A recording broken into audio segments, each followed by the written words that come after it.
Thank you.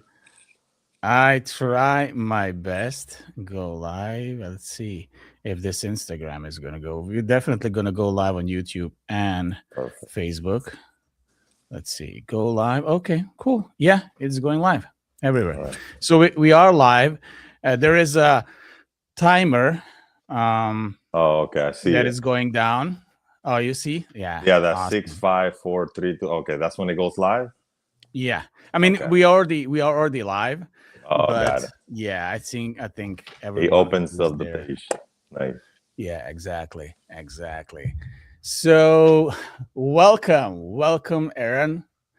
Thank you. Um, Welcome to my first podcast. Hopefully, it's not going to be the last, but I have extreme pleasure to have you as my guest. For and welcome everyone who joined during the stream. Um, Good morning to the ones who are joined from the West Coast. Good afternoon from those who are tuning in from the East Coast, and good evening from those who are watching from the Balkans. Dobro večer, Balkan. Um, so, like I said, this is American slash Serbian podcast. So we're going to discussing different subjects, having different guests. But for this first episode, I have extreme pleasure to host Aaron Palacios. He is a historian, political commentator. I think Boris used geopolitical commentator, and I would add one more title. Um, it's more academic, but I think it's more than appropriate. It would be a curator of transgenerational memory. Wow, man. What I mean by that, you are picking up the pieces, important pieces of history that are not obvious sometimes, and they that should be preserved and presented to the public. Um, yes, Nick, so thank and you. I think Oh, sorry. My bad. Go ahead. sorry. No, you're I good. think you're just great ambassador in Serbia by doing that. Thank you so much, brother. I really appreciate, first of all, like the invitation. I know we've been going back and forth, like kind of like a little dance. We finally made it today. It's an honor to be over here and be able to speak to you, Nick. Thank you for the kind introduction. I I appreciate the titles and all of that. I'm just Aaron, at the end of the day, and it's someone that has always been interested in these kinds of topics like geopolitics, history, economics. But I started to, I think, like that last word that you used to describe transfer. What was that again? Uh, Curator of transgenerational memory. da. So one of the things that I was actually talking to a friend yesterday, and we were talking about like how, for example, reading is something that I think is very important to develop different ideas, to challenge your own ideas, and all of that. And unfortunately, in today's society, um, a lot of people don't really read. But we, as a society, we have a responsibility to be able to adjust to certain times. I still read. I love to read, but we have to kind of think about like how other people are learning. So I think like using social media, um, we're able to, it's like cooking, you're able to cook a food to make it digestible for people. Some people are not going to have time or they don't want to read, but some people can digest information that is very precise and, I don't know, makes them think about things. So that's the best thing that I could do. I could say is like I like to make information digestible for people and easy for them to understand and think about. That's the best way to describe it. So Right. Yeah, you're completely on point. I completely agree on that because I'm a big fan of books myself. I had a significant library in Serbia. Unfortunately, it would be too complicated to carry that over, so I donated most of those books. But I managed to make a new one here in beautiful.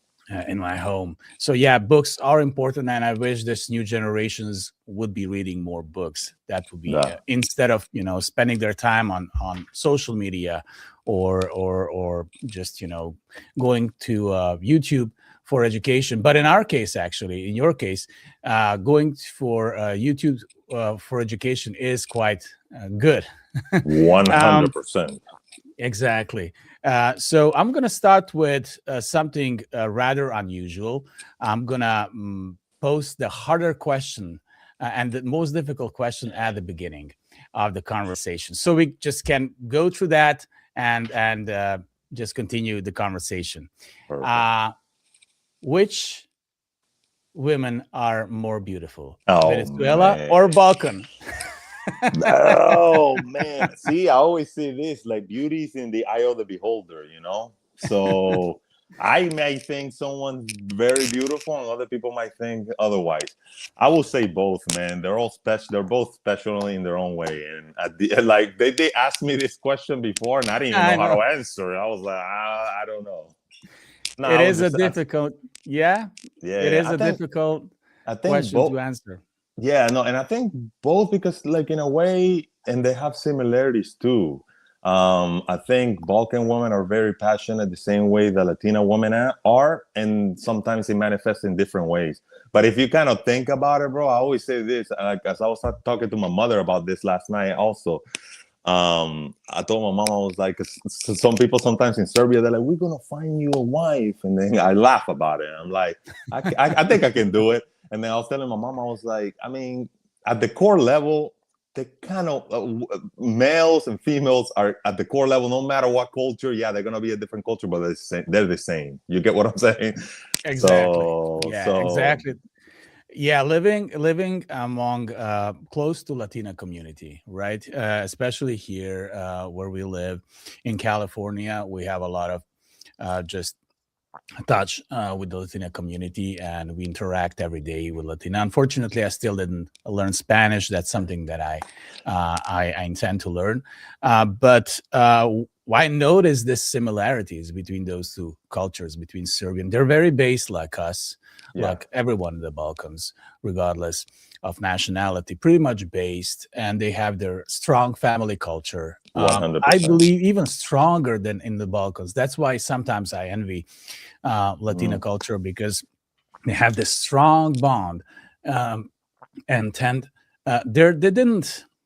This is what I think is one of the biggest fallacies in the West: the notion of the nuclear family, right? Oh, we're just family of four or three, and then when you get to 18 years old or 20, yeah, you should leave the house and start your own family. Versus Latina families, they live together, they make together, they make their home. It's just better economically, better in a spiritual sense. It's better in every single psychological sense. I think it's better than the concept of nuclear family. And I will tell you this, bro. Like when we first moved to the United States in 1999, obviously as a family unit, we're always being close. And like you described, Latinos families are very close. We kind of like work like, I mean, this is gonna sound funny, but like at least when we moved to the United States, we only had like one uncle in New York with his family, and we had some cousins in like Miami. We ended up in Virginia. Since we were by ourselves, it kind of made us even closer. So Mhm. sometimes when I'm kind of describing the family dynamics with my family, it's like a tribe, you know. Like if someone needs help, everybody gets together. We're always like for Easter, for example. Like right now, I'm in one of my brother's house. We're gonna do a big thing over here, like in the like food for us and all of that.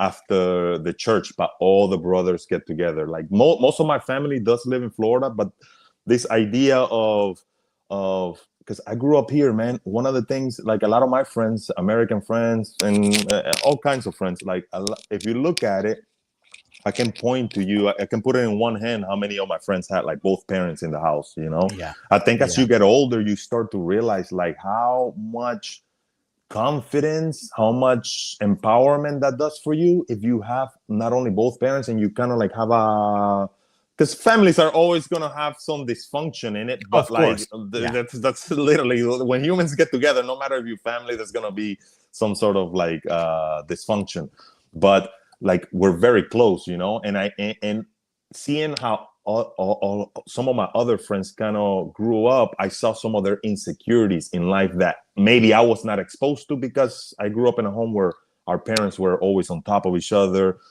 encouraging us to do different things. And, we don't, when we get older is when we realize how important that is, So, Yeah, that, I completely agree with that. And I see occasionally, I think even my son, he was in couple of relationships. If I don't know if you can call them that way in his age. He's 14, but with Latinas, and then he was present in some parties, and it's like big families, big Mexican families. love it. Oh, Uh, the Mexicans are even, I love, man, they have a special place in my heart, bro. Mexicans yeah, are really they are nice. hardworking people, very, very and honest and hardworking people. I Yes. love them. I have a privilege to live and know a lot of them, so Yeah, they're very kind. it's a pleasure.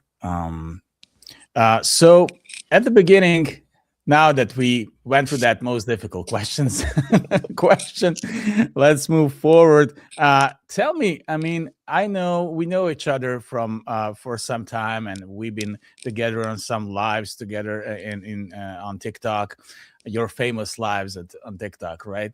Um, and But for those who are not as familiar with you, I'm sure that in this particular stream, most of them are not familiar with me. But nevertheless, how did you get into this? Historical content and creating historical content about the Balkan Wars, about the wars in the Second World War, and then the war afterwards, the Civil War, and what was your motivation for that? When the pandemic started, I downloaded TikTok and I became kind of like an spectator. I was one of the fans, people that were scrolling through that time, blah, blah. I saw a bunch of other creators that were doing kind of history content. And I mentioned earlier that I like to read. So this is something that I do. My family can tell you, my friends, every time that I read something interesting, something new that I think people don't know, I like to tell my friends and I like to tell my family. It's like part of my conversation thing. So when I started articulating the idea of creating a TikTok, I was like, oh, the same way that I do the things with reading and showing it to my friends, I'm like, I wonder if I could do the same thing, but like with an audience. I don't know. Like instead of just my family, I want to share it with like strangers. So then I kind of I made a list of things that I wanted to talk about. I love World War II, and when I mean I love, it's just an interest. I find it fascinating. So I wanted to kind of like have a different angle.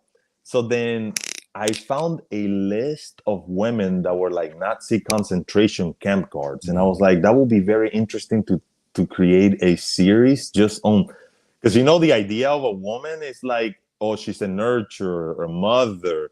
But when you hear these crazy atrocities that some of these women were doing, Yeah. I found it shocking. So I wanted to kind of paint the picture of what some of these things were happening. So I started making videos about that.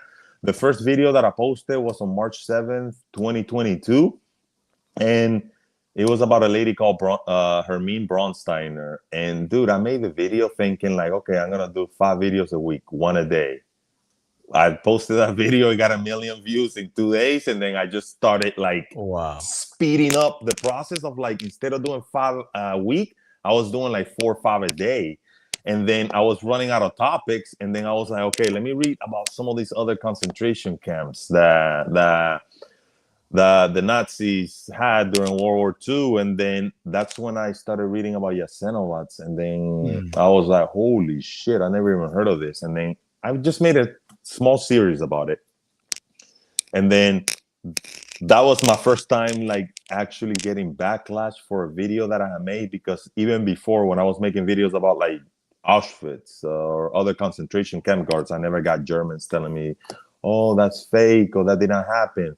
But it did happen with the videos of Yasenovats. So Mhm. it kind of made me dig more into it, because I was like, this doesn't make sense. This is kind of irrational. And then I just kind of like created more videos about it. And then what happened is that I started receiving messages about people telling me like, look what happened in the 90s. Like a lot of people hate the Serbs because of what happened in the 90s. So it made me kind of dig more into it. And then I discovered one thing that I already have a background in, and in terms of like when it comes to like U.S. foreign policy, and we could just like use like the last 50 to 60 years, there is a pattern of, especially like after World War II, the United States became the sole superpower, and we got into a bunch of different conflicts because of things that like the empire was expanding. So Yeah. having a Latin American background, I already knew the presence that the United States have always had. There are some positive aspects of American influence in Latin America. No one can deny that. But there's also been an aspect of intervention, of removing leaders that do not go with what they will say like the Washington consensus. So when I started reading about some of the details about the split of Yugoslavia, the everything that was happening in the 90s, with the context of what was happening during World War II, like I'll do one little small example because I'm going on a rant right now. No, it's But fine. but um, the Croats declare independence in the 90s. Okay, they wanted to create their own state. Yeah. A lot of Serbs that were living in that area, if you know the background of what happened during World War II, you will know that the last time that the Croats attempted to create an independent state, they attempted a genocide. Exactly. And these Exactly. memories stick to your mind, they don't go away. So in the 90s, when the split of Yugoslavia, I remember when I started reading about Operation Oluja, and like, for example, the Serbs, when the Croats declared independence, the Serbs in Krajina, the whole area, started organizing themselves. And I was like, why would they do? Oh, of course they will do that. The last time that the Croats attempted to create a state within their own, they attempted to genocide them. These memories are still stuck in the minds of the people that were living there. Yeah. But also, there was never any real justice to the families and the victims that went through those atrocities during World War II. So it literally was like, bro. The main thing I will say is like what led me to like read more about Balkan politics was literally curiosity, to understand why there was this irrational hate, this irrational propaganda. And then when I started to learn the details, I started to use it as a way to, because I always tell Albanians too, I was like, read between the lines, man. When I'm talking about Kosovo, read between the lines. I am Mm-hmm. criticizing U.S. foreign policy. You don't want me to talk about the Balkans, I understand, but like your government receives U.S. taxpayer money, so that gives me the right to be able to have an opinion about some of these things. Yeah. So I always say it's not personal, bro. Like I have an opinion about U.S. foreign policy, and I had it even before I talked about the Balkans. But that's where it started, man. It was curiosity, Nick, mostly. Yeah. Yeah. Well, that's very interesting, and well, I kind of wanted to touch the conflict a little bit later down the road, but what you describe is technically in psychology term transgenerational trauma. Mm. The way that trauma is being transferred through different generations. For instance, something that happened in the 40s, right? The atrocities from the Ustasha to Serbs and Jews and Gypsies, Yeah. especially Jasenovets. And survivors will tell those stories to their kids, and their kids will tell them to their kids. So it goes down the line as trauma, not particularly lived in per se, but trauma that is absorbed in the minds, and that is what happened because most of those people were traumatized because they know a memory, they know, but their grandfathers or their parents were still alive, who actually Wow. were victims of genocide and during the Second World War in Croatia, in independent state of Croatia. Yeah. So that's what happens, and unfortunately, that is what is making this entire Balkan still as kind of in a state of frozen conflict. But let's get to that a bit later. Um, let's speak a little bit about. I mean, it is very important subject, and I want to have a deep dive into it as Of well. course. Um, but of course, by doing those videos, you touched the atrocity against the Serbian people, and that brought you to Serbia, right? Yes, And exactly. you got to know the beautiful culture, the generosity and warmth of Serbian people. Um, they are truly like that, and great hosts. So, Yeah. can you tell me your impressions about that? I know that you've been telling this more than a few times. Of course. I love answering the question because it's always fun. I always say something new. Um, yeah, man. Like, look, the most beautiful thing is that I went to Serbia because I became curious about the history, but then I really fell in love with Serbian people and their culture when I was there and I lived in and I was living amongst them. Um, and I'm always going to say this. Of course, I'm going to be biased about my experience there because 99.9% of it is good. Yeah, I understand there's going to be, I guess you could say, negative experiences that people can have, but like at the core level, man, like the people are very warm and they're curious too, you know, even if they don't know me, they do see me as like a stranger and then they ask questions like when I'm lost or I'm going to a bakery or something like that.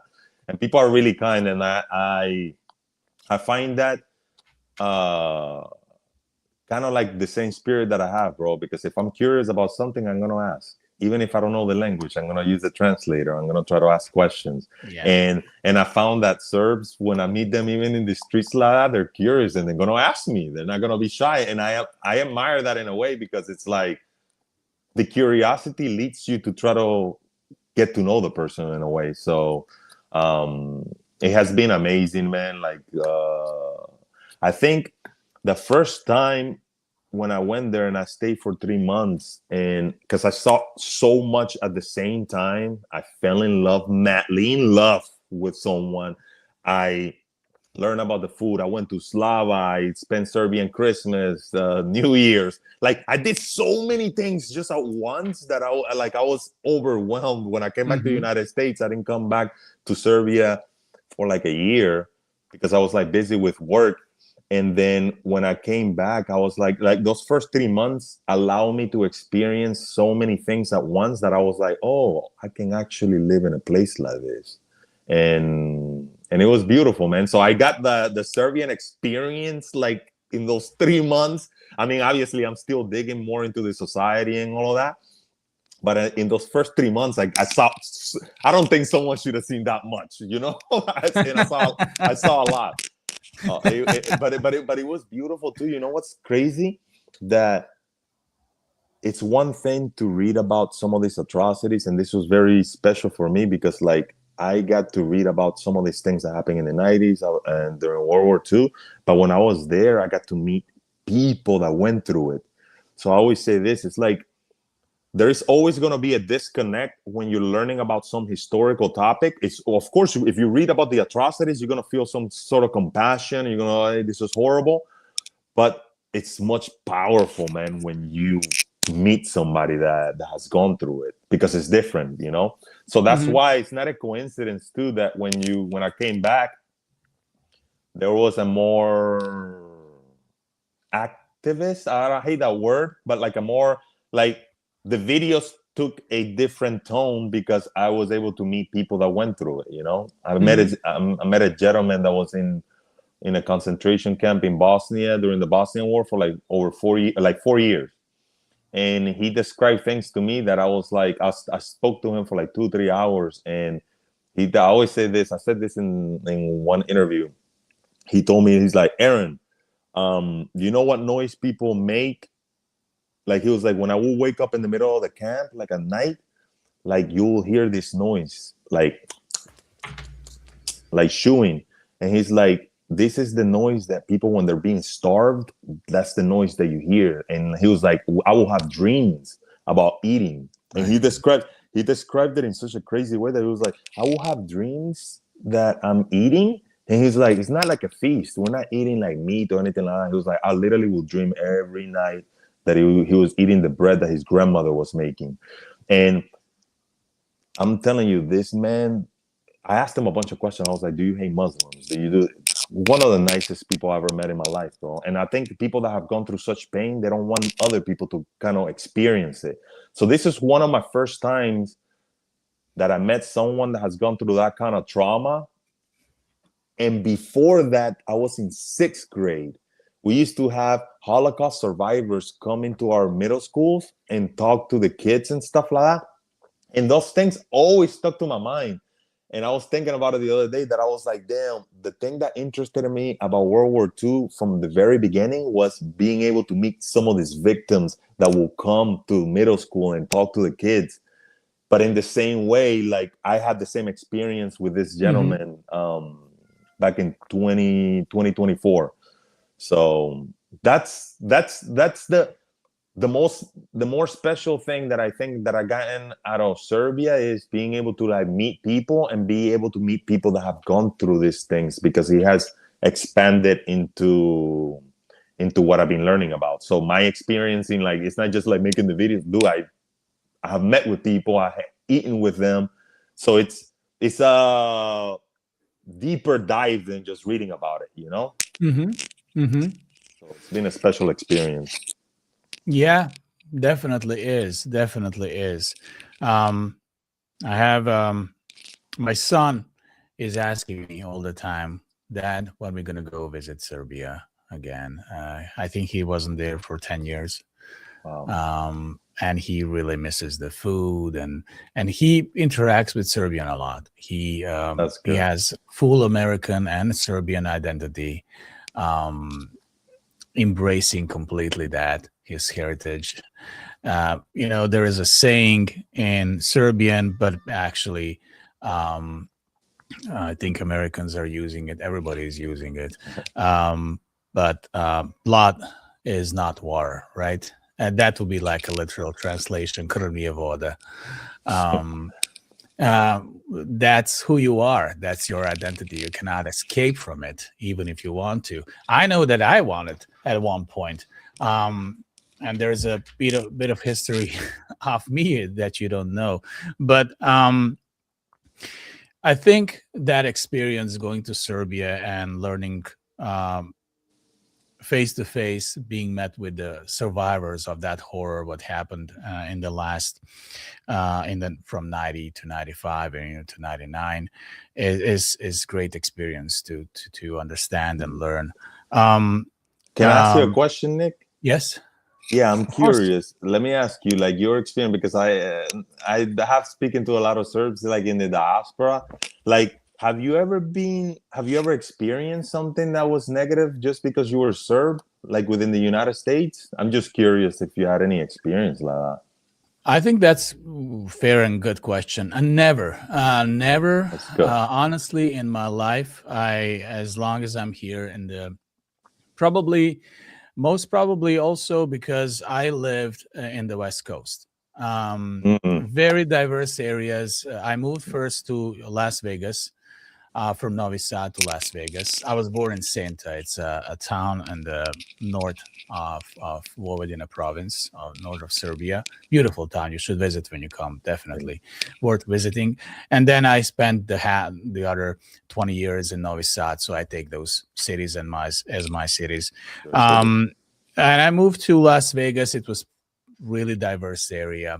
And then from Las Vegas, I moved to Los Angeles, greater Los Angeles, and it's diverse area. So really, I didn't even meet uh, a lot of people that know a lot about our history, so they wouldn't be able to, make any Even kind say, of yeah, exactly to um, say that's good. anything negative, because they actually didn't know about the history. So I never experienced anything bad.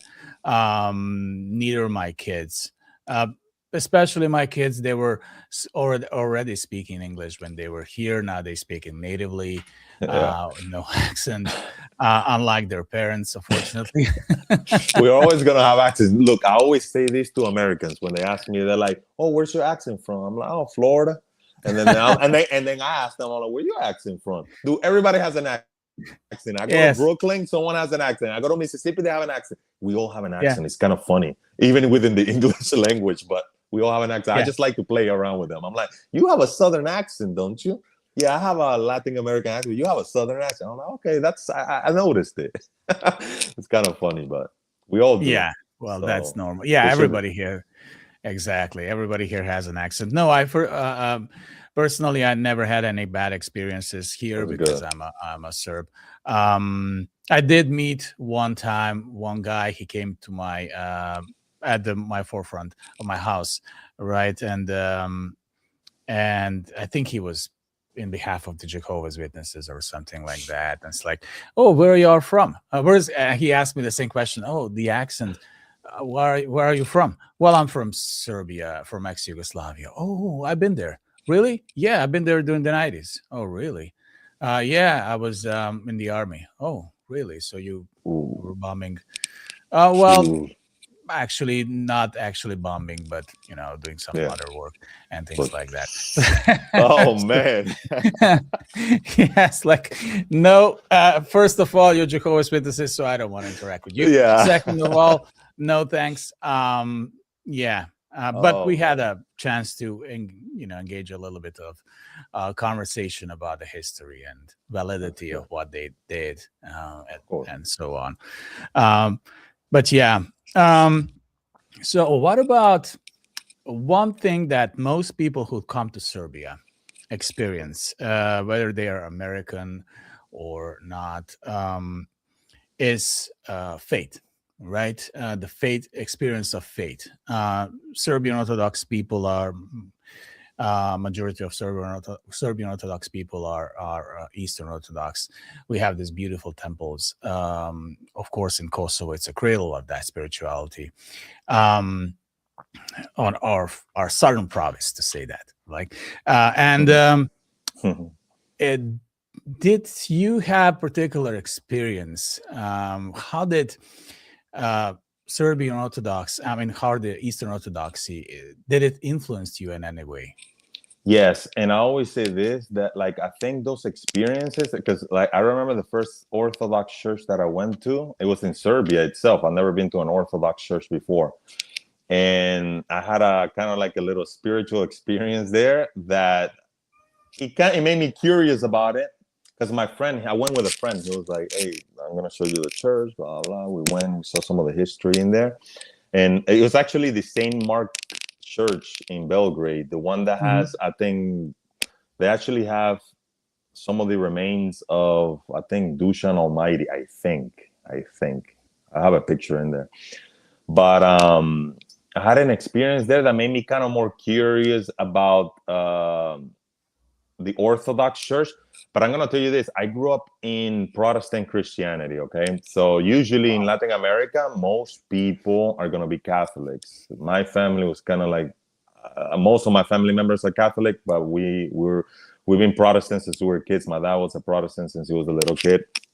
But I think one of the things that, again, look, I don't want to sound like I'm saying anything bad against Protestants or anything like that, because I grew up in it and I know that church. I was in it, submerged in it. Like my dad used to be a preacher when we were kids. So Oh, I know the wow. church. So I know the church. I know how it's structured here in the United States. I know how Protestant Christian, Interesting. and I have a very critical opinion of it, because when I was in college, dude, I had for the first time, I saw how, and I think everyone in their life, you have to, I think God puts certain things in your life to test your faith, like your faith in Hmm. God. I agree. I So completely that agree. was the first time. I was like 20 something, and it was my first time in my life that I saw something very negative, because my dad used to be the pastor, and I'm going to be biased, of course, but I think my dad was great. I think he did things the right way.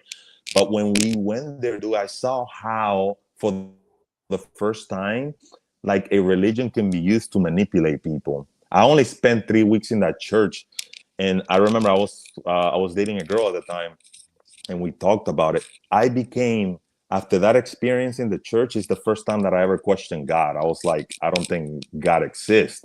I was like, this religion is used to manipulate people, and it makes them do crazy stuff.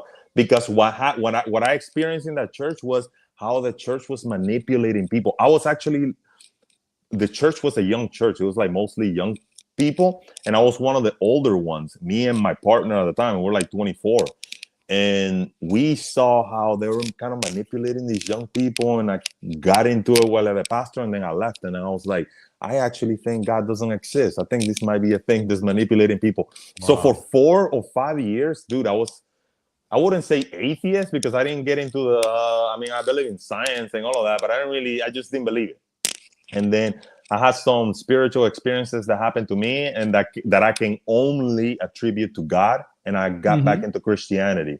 But the structure of the Protestant church, I kind of left a bad taste in my mouth. So when I went to Serbia, I didn't go to look for anything spiritual or anything like that, but I saw something that was rooted in tradition, rooted in real spirituality, not some pastor going in front of the thing wearing a $2,000 suit telling you that if you don't do this and you don't do that, God's not going to bless you. And if you're not blessed and you're poor, you're doing the wrong things. That's kind of the Christian. I'm sorry. That's Protestant Christianity in the United States at this point, and that's what happened.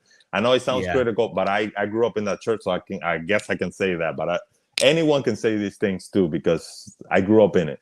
But but the experience, those first 3 months that I spent in Serbia, and I was able to like see Slava, for example. I remember seeing how the family, like you go in, everybody says hi to you. The family, I remember seeing the little kids setting up the table, bringing you the things, and I'm observing everything, how everybody, and then other people are coming in. Dude, it was so beautiful to see like how these people um got together, and it was like Yeah. warm thing. God was in the middle of all of these things, man. It gets me goosebumps thinking about it, because it's, you know, you don't tell people that you're Christian, you show them. And this is what these people show me. So they show me, I saw Christianity not by what they were telling me, but by what they were doing, you know? God, Yeah. you can't just talk, you got to do it, you know? So Exactly. that's how Christianity is shown. So that got me, I'm talking to a priest right now because I'm very interested in it. I never really talk about these experiences like on like, I mean, I can answer the questions. Like I always tell people, if they ask me directly, I'm gonna answer it. But I don't like to like make videos about it. I'm sure I will talk about it like in the future, but because I find it that it's a very personal relationship with God, that I don't want to make it like a spectacle, but I will talk about it like at some point. Hmm. Um, but I do find, like, whether it's your relationship with God, I think it's one of those things that, like, if you have a good relationship with God, people will see it. I don't have to tell you about it. You know what I'm saying? Exactly. Exactly. I So, but completely I will agree. answer when people ask me. I'm gonna answer, of course. I have no. I don't back away from it. But just like making a video about it, I probably won't do it yet.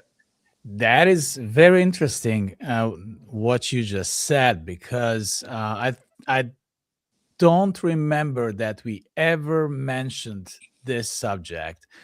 On usually on those lives, we were talking, and other people are engaging, and you know, um, it can go to different ways, but we never Yeah. spoke about this. I didn't even know. I presume because you're coming from a Latino family and from Venezuela that you're naturally a Catholic. I didn't know that you're Protestant. Most of the people here don't know my background story. I'm coming from Serbia naturally. My parents were Eastern Orthodox. I kind of went into Protestantism as well, evangelical Protestantism. I did some part with traditional Protestantism, but mainly stay with evangelical Protestantism. But along the way, especially when I moved here, I kind of starting venturing back to the roots. In Protestantism, we have this Latin word ad fontes, towards the root, Yeah. and I consider that as Eastern Orthodoxy as a root. And kind of people who know me in Serbia, they know, and people who were able to read my books, and they know that I was always kind of going into that path way back to orthodoxy, but especially here now and publishing these two last books, I'm openly going back. I still didn't make the step of becoming catechumen. It's a little bit more complicated here in the States than in Serbia. In Serbia, you want to be baptized, you're going to be baptized. And here you have to go through catechumenical period. Maybe they changed that in Serbia over time. I don't know. But you have to become catechumen and then afterwards to be baptized and finally become a member of Serbian Orthodox Church. So these are two Protestants. That's so interesting, bro. And look, I was not dissing anybody when it came. I was making my criticism, and I'm sure you probably know what I'm talking about when I'm talking about. Absolutely.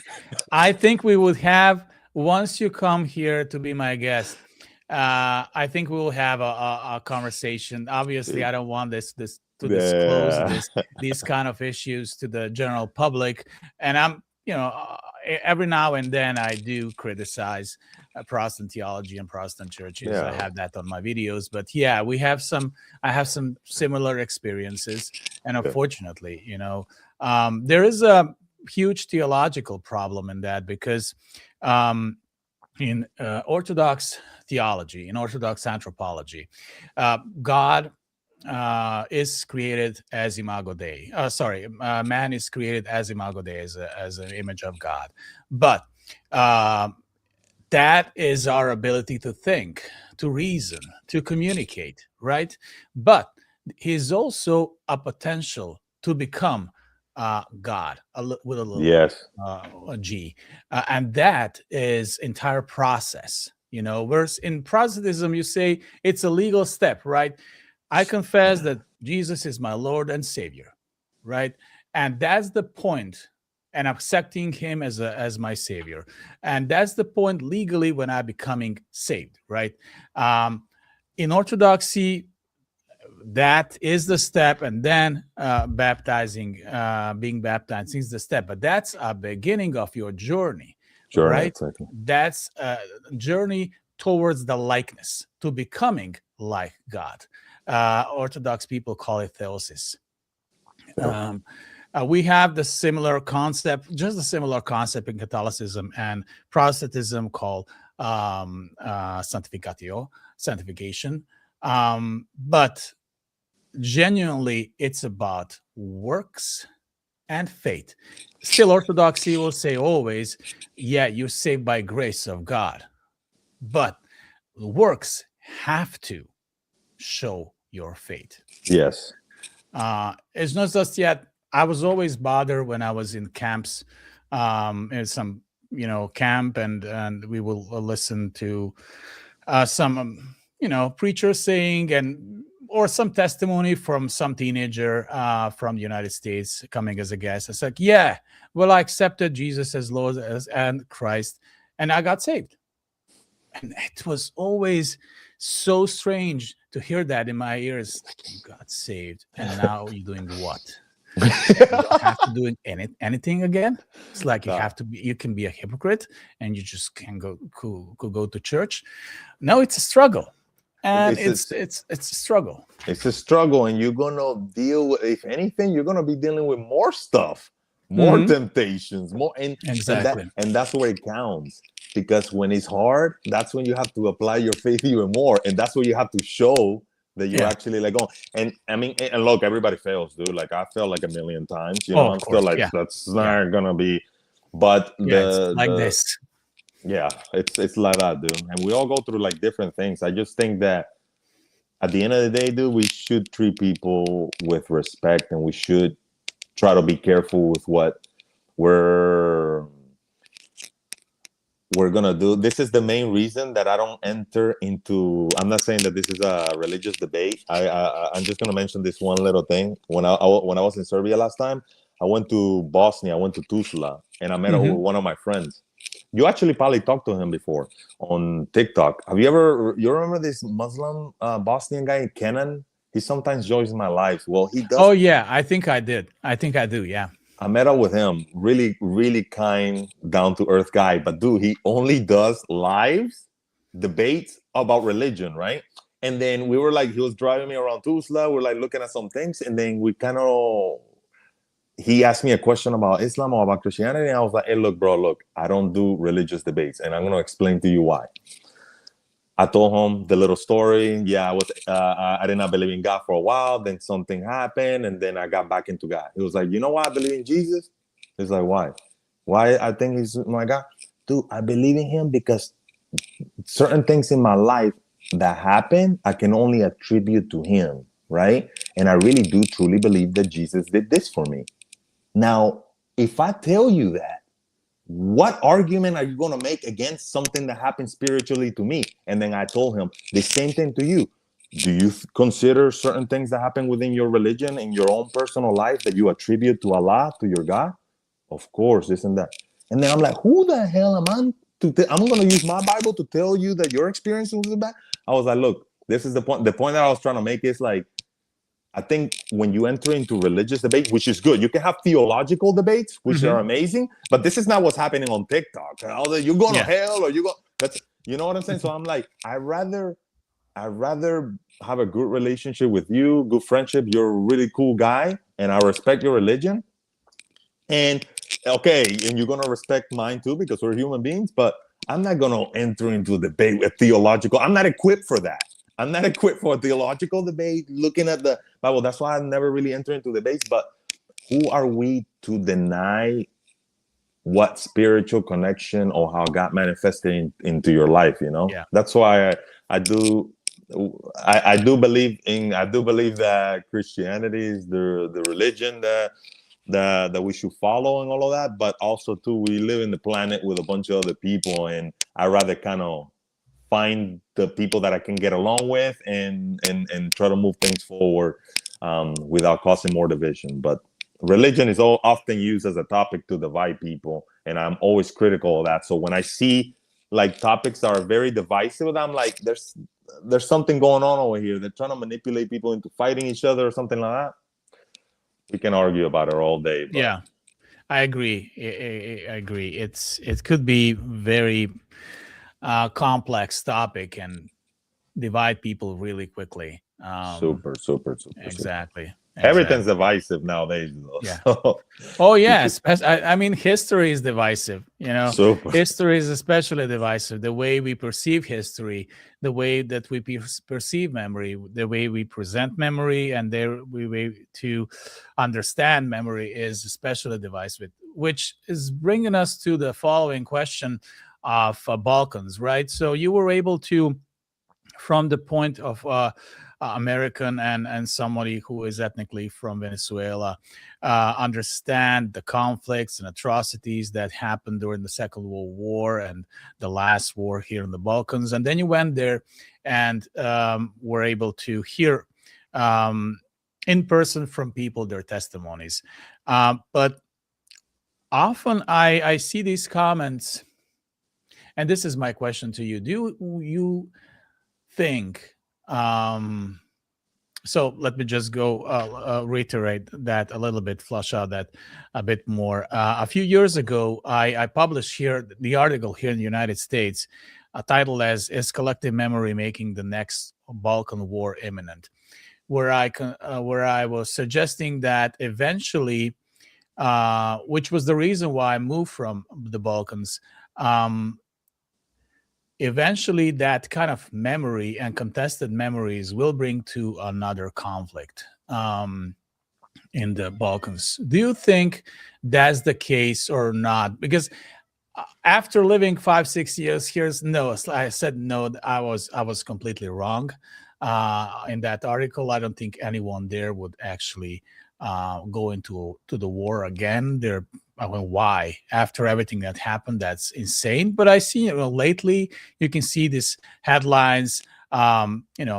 Croatia, Albania, and Kosovo are getting into one military alliance, and then Serbia is trying to state a defensive position by um, acquiring additional weapons and some hypersonic missiles that can reach to the neighboring capitals, and so on and so on.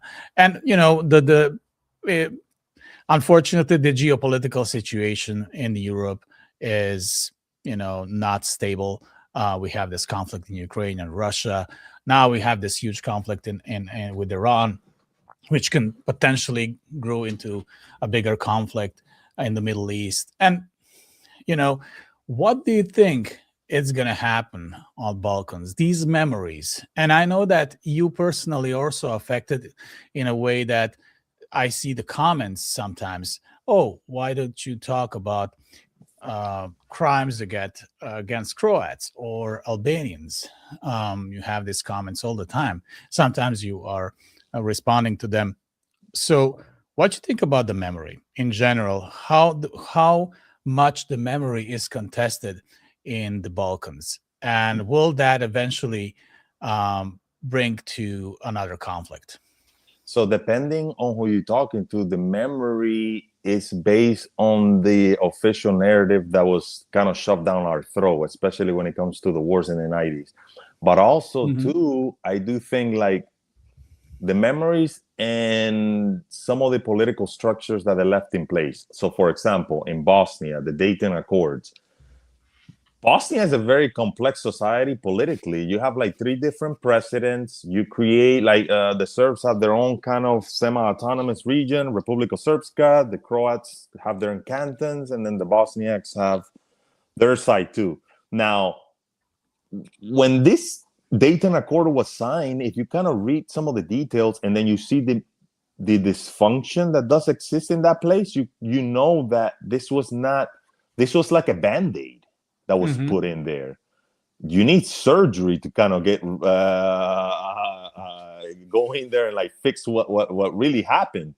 So when you leave a political agreement like the Dayton Accords, you basically put in pause on a conflict that will flare up again, and it's unfortunate because Hmm. like you have a situation where okay, you have Yugoslavia started splitting, but if you kind of think about it, like Serbia itself has been the only country in there that has been the loser when it comes to their territory. Okay, so I'm not even going to talk about Bosnia. I'm going to talk about Croatia or anything like that. Like Serbia Hmm. itself.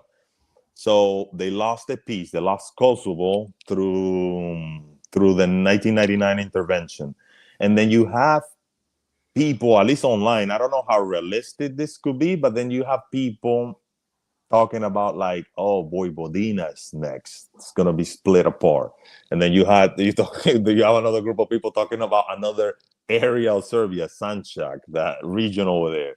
So you're putting a country like, for example, like Serbia, like buying weapons and all of that. Like, think about it. Like, this is the only country that lost territory, and then the same kind of talks of splitting your country apart are still there. And then everybody's in their own echo chamber too, because the real sad tragedy about the Balkan conflicts is that all of these people are very similar to each other when it comes to Hmm. culture and all of that, and even the Yeah. language. And I always go back and look at like Latin America, for example, like the way that American imperialism attempted to, like, it always fragmented us.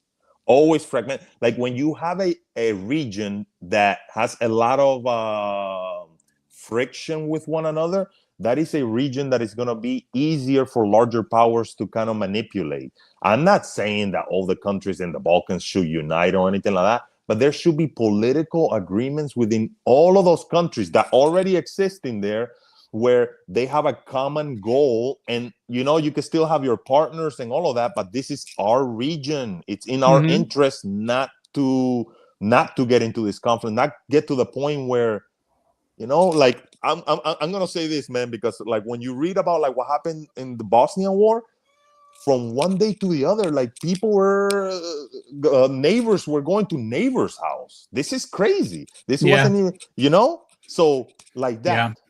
I don't know. I mean, obviously there were tensions from before and all of that. There was little things that happened, but everybody went through their tribes and there was no political agreement and let's fight. And then the outside powers were kind of instigating that because it is in the benefit of outside larger powers to have a region that have some cohesion or had some Hmm. cohesion to kind of be fragmented. And again, it's sad because it's you guys have a lot of things in common that if you guys do work together, whether it's, I mean, I know it doesn't sound maybe idealistic. I'm just talking from the outside in. Whether it's Serbia, Croatia, Albania, like all of those countries, they have a common interest. Their common interest is to have peace in the Absolutely. region and economic Absolutely. development. That's it. Absolutely. So Yeah, if you have that, that's the glue that can keep you guys together. absolutely. I think you're 100% on point because I think the other day, maybe a few weeks ago, Croatian, I think president or prime minister, I'm not sure, um, said that European Union is like a household, is like a pack of household cats. It's like household cats. It's like if something happens, they're gonna just scatter around. Absolutely, they're just union of cowardly people. And I would just add to that that Balkans is a pack of wolves, Yeah. and they're strong. Those are strong people, regardless if you're speaking about Croatians, Serbians, Bosnians, even Albanians. Albanians, yeah. Those are strong base people. They have so much in common. They're First of all, they're based people. Yeah. Croatians and Serbians have Christian heritage, and at some point Albanians as well. But these are all based people, very hardcore people. Things that you are seeing here in the United States, they would never go there. And I don't know why we are so into joining the European Union when that union is obviously going to end sooner or later. Exactly. And then we have to instead of, yeah, I know, I understand the need to arm, but I believe we should be going towards just, yeah, there is a problem with history and memory. But if we can overcome that and understand that there is a common enemy, and then we have mutual economical goals, and we can have our own union. I'm not Dude, speaking that about will be, Yugoslavia, yeah, yeah. but something that is going to be really interchangeable across the region. I think because these are the very similar people, even Hungarians, Slovakians, Polish, all the Slavic people, these are based people, completely different. They would never accept some values that were actually before this administration accepted widely here, or imposed. I would say that's a better, for a better choice of words, imposed. So gender ideology and all the kind of neo-Marxist ideological frameworks that were pushed on the people, they were enforced in the institutions, unfortunately, in our schools. In that kind of indoctrination would never go there because these people are based. The faith is their ground, their culture, their ethnicity, their history. And They don't and have problem with identity. and joining something like the European Union Yeah. will change your society. It will change. There's going to be Mhm. aspects of your society that you Yeah. will change. It's just what's going to happen. And what you said like, not, of course not Yugoslavia, like a regional economic bloc that, like, let's start conversations to see how we can like Yeah. help. And then you started like that. I don't know. I mean, I'm sure there's people that have talked about this, but again, it goes back to the the history and the way that people view it, yes, we that's going to be very hard to overcome, but there are common goals for the prosperity of all of those nations in that region that we mentioned: economic development, and number one, peace. You need to have peace, dude. That's the number one thing. You can then have your own arrangements with whoever you want, but the idea is that this is one thing that about 30 years ago, like 15 years ago, like when Chavez was still alive, this is one good thing that I really admire that he attempted to do. He used to meet with right-wing governments in Latin America. He's like, we don't agree ideologically. Like, he will go to Colombia, for example. At that time, Colombia had a right-wing government. Venezuela was like a socialist, whatever kind of government. They will come together and they were like, look, man, we should. And he created a conference in all of Latin America and the Caribbean. They're like, look, and they didn't invite Canada and the United States. They were like, look, we're not going to agree ideologically in a lot of things, but we should have one common goal in this whole area: peace. This should be a peace zone. Every conflict that comes up over here, all the countries should work together to make sure that we do this diplomatically. Another Latin American country cannot fight each other. We don't get along. You were friends with the United States. We're friends with the Russia and all of that. It doesn't matter. Conflicts in the region should never happen. And they all signed this agreement of being like, all right, we're going to create a peace zone. Do you know what was interesting about that? During the first Trump administration, the president of Colombia his last name was Duque, right-wing guy. And then we have Maduro. During that time, Trump was talking about like sending troops to Venezuela at that time, like back in 2018. Sending troops, they recognize a new leader and all of that. All of the countries in Latin America, including, they have Bolsonaro at the time in Brazil. They all came out and they were like, yeah, we don't agree. The Venezuelan government needs to go. We need to do this. But they're like, but we don't agree with an American intervention in here. Those little seeds, I mean, obviously, eventually it happened like a few months ago. But yeah. I remember I was like, wow, that's very interesting. Like, Colombia has 7 American military bases, and they still said, no, USA, look, we agree with you, that government should go, but we're not going to allow you to use our territory to attack a neighboring country. Why? Yeah. Because we have that experience. Colombia fought a civil war for 60 years.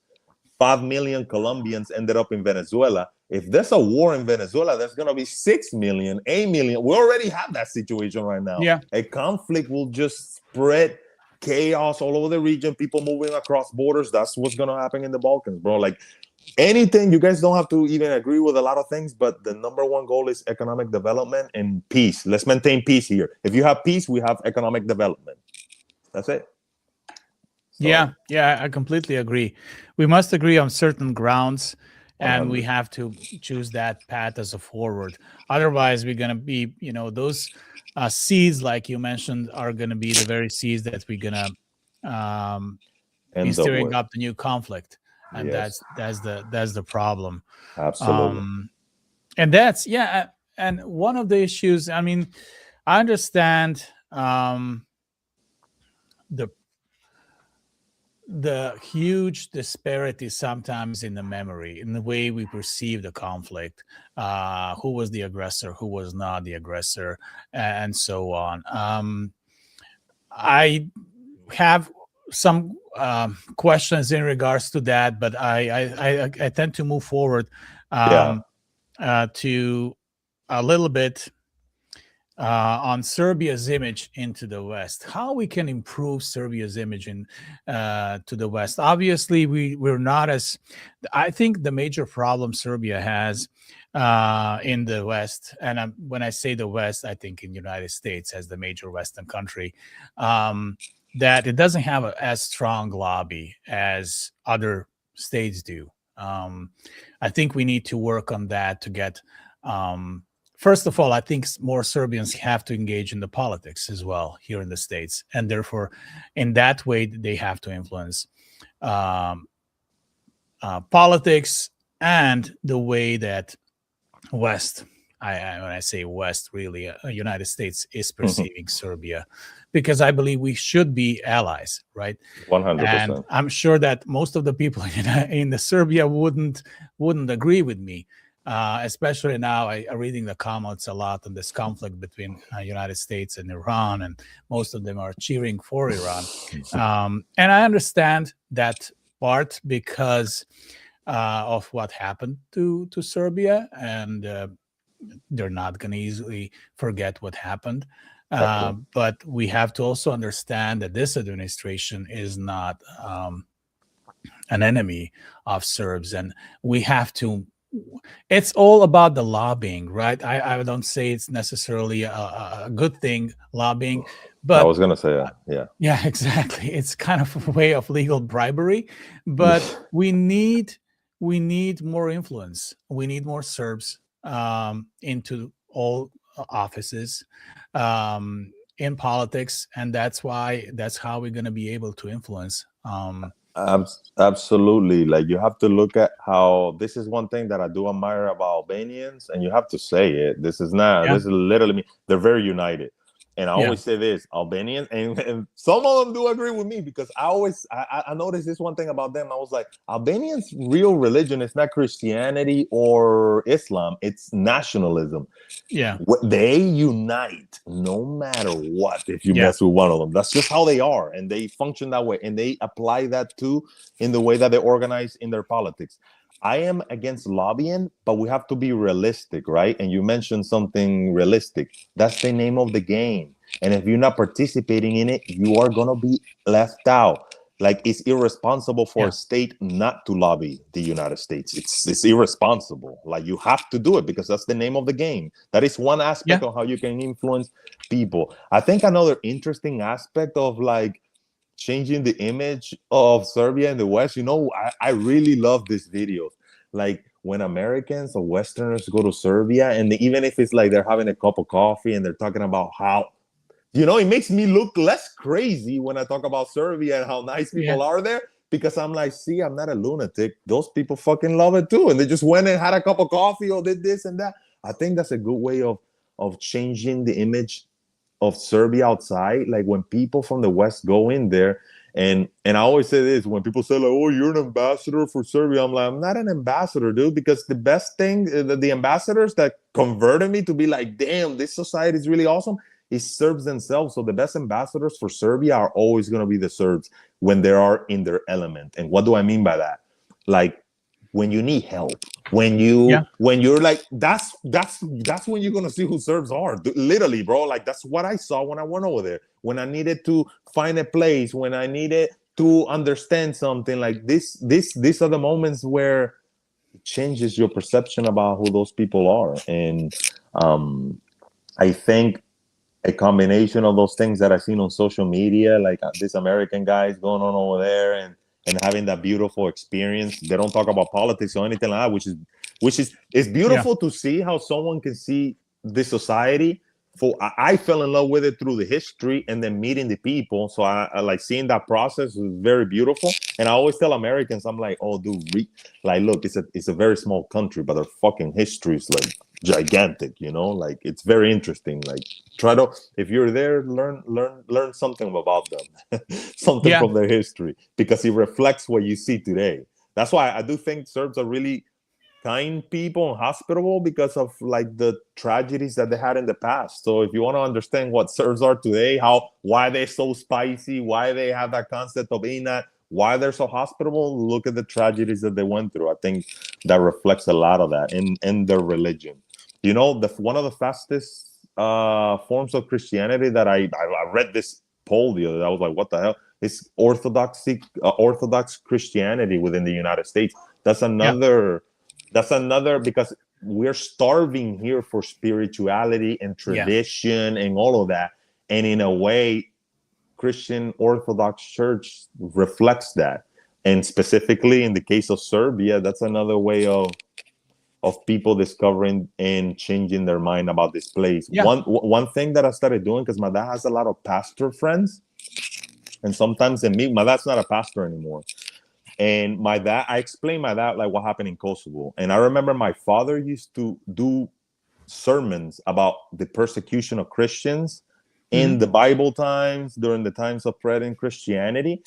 And I told my dad, I was like, you remember all these pastors always talked about the persecution of Christianity, like in the past, but there's persecution of Christians in Africa, there's persecutions of Christians in the Middle East, and then we Mhm. have a situation in Kosovo, in Europe, where you have Christians kind of being put into this kind of apartheid like state. And I told my dad, I was like, a lot of pastors here in the United States always talk about the defending Christians, defending Christianity.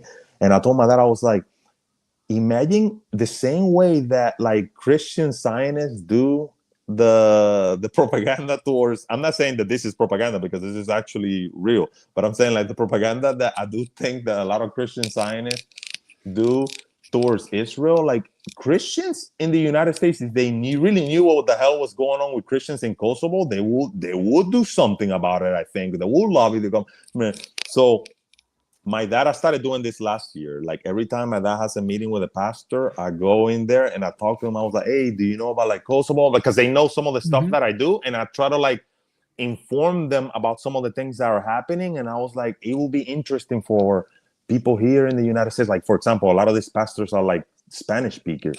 And I was Mhm. like, it'll be interesting to kind of like talk about this in your sermons, how Christians today in Europe, in one part of Europe, are being persecuted. And we have it easy here. And the idea behind those talks that I'm doing with pastors is to try to, I mean, eventually I want to do something bigger with it, but kind of introducing the idea of like, not the idea, like the reality of what's happening in Kosovo, so they could implement this in their sermon. They should, other Christians should know about this. So I think specifically here in the United States, I think Serbs as Christians should engage those leaderships in those Christian Mhm. communities, because if they knew about it, I think you could have like allies in there, within the Yeah, United States. It doesn't have to be Serbs; they're Christian. You get what I'm saying? So I get it. Yeah, I completely agree. I think you're completely on point because I think the most of the people here are oblivious to anything that is happening. I mean, they know the conflict between Russia and Ukraine. It was, in the media for some time now. It's kind of put on back on the back burner, right? yeah, It's not as important as this conflict with Iran. But most of the people here, especially in Protestant churches, and I've been around more than not, and a lot of them don't even know anything about the history, let alone about where Serbia is, and let alone what happened after we had to leave. Our forces had to leave the Kosovo province, and then after, especially pogrom in 2004, they don't know anything, and especially the current situation, how they are, like you said, being segregated. It's a de facto. Um, Maybe not the jure on book, but de facto yeah, segregational state, right? yeah. Where Christians are persecuted because, and I think that's a great point that we should do much more in that field to promote and to make that issue more of a public issue to You know, for them to understand the persecution, the level of persecution of Christians in that in that so-called state, right? You know what will be interesting, Nick? Like maybe in the future, because I do talk to a lot of people here. Like there's other servers doing some very interesting creative stuff. It'll be interesting to have like a maybe like a group of us, even if it's like a video talk, and kind of talk about different things, different ideas. Because this is just me and you, right? But there's other ideas that we can kind of talk about, on how, I don't know, maybe something like a little campaign or something like that, or we can talk about something that could push this idea forward of creating a different image, and maybe creating like something that can push policymakers to create that idea of like, yeah, I actually think Serbia should be an ally of the United States. I know it's not politically, obviously, we know what happened in the past, but I think the United States could be a great economic I partner. Just a second. There is Yeah, a slight technical issue here. no, you're okay. Um, Just a moment. Yeah, take your time. Just a moment. Yeah. Seems like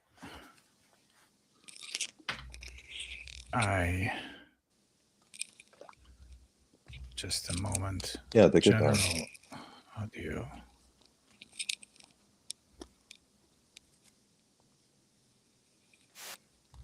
Can you say something? Yeah, can you hear me? Wait, give me 1 second. Let me see. Can you hear me now? There's some issue. I cannot hear you anymore. Let me see. Let's see.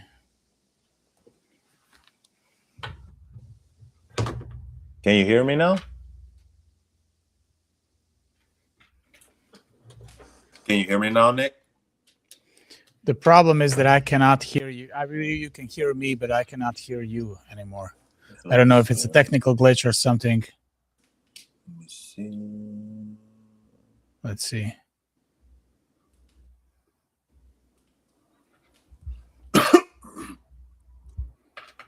I don't know what's the problem.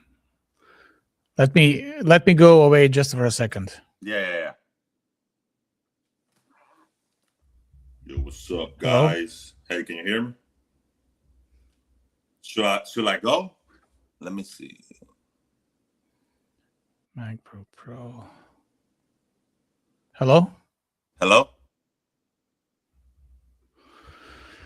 It seems like I can hear I cannot hear you anymore.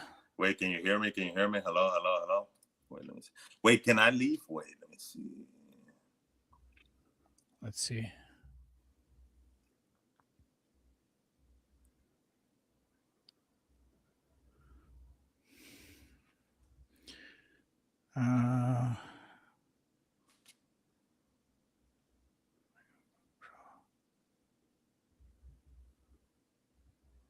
Oh, I think somebody made a comment. We can hear you both.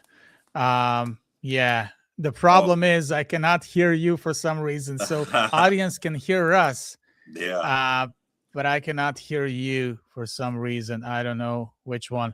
Can you speak something? Yo, what's up? How you guys doing? I took over Nick's podcast.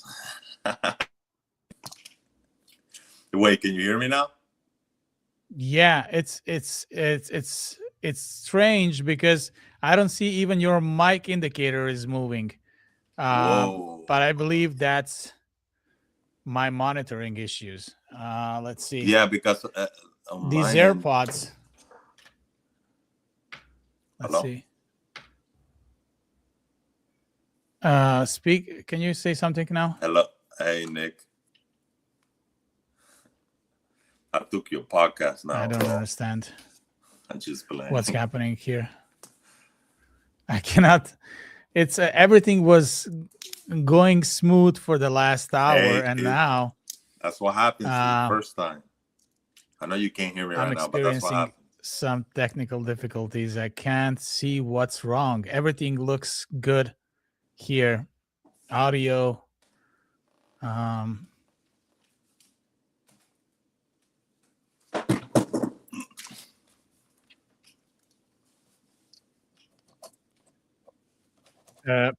Maybe I hear you now. Can you say something? Can you hear me?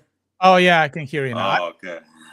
So I definitely for the next meeting I have to adjust my AirPods. I think they ran out the battery, and then somehow I lost your connection. Okay. Yeah. I tried to connect these briefly, but I couldn't hear you at all. It's okay, Nick. Yeah.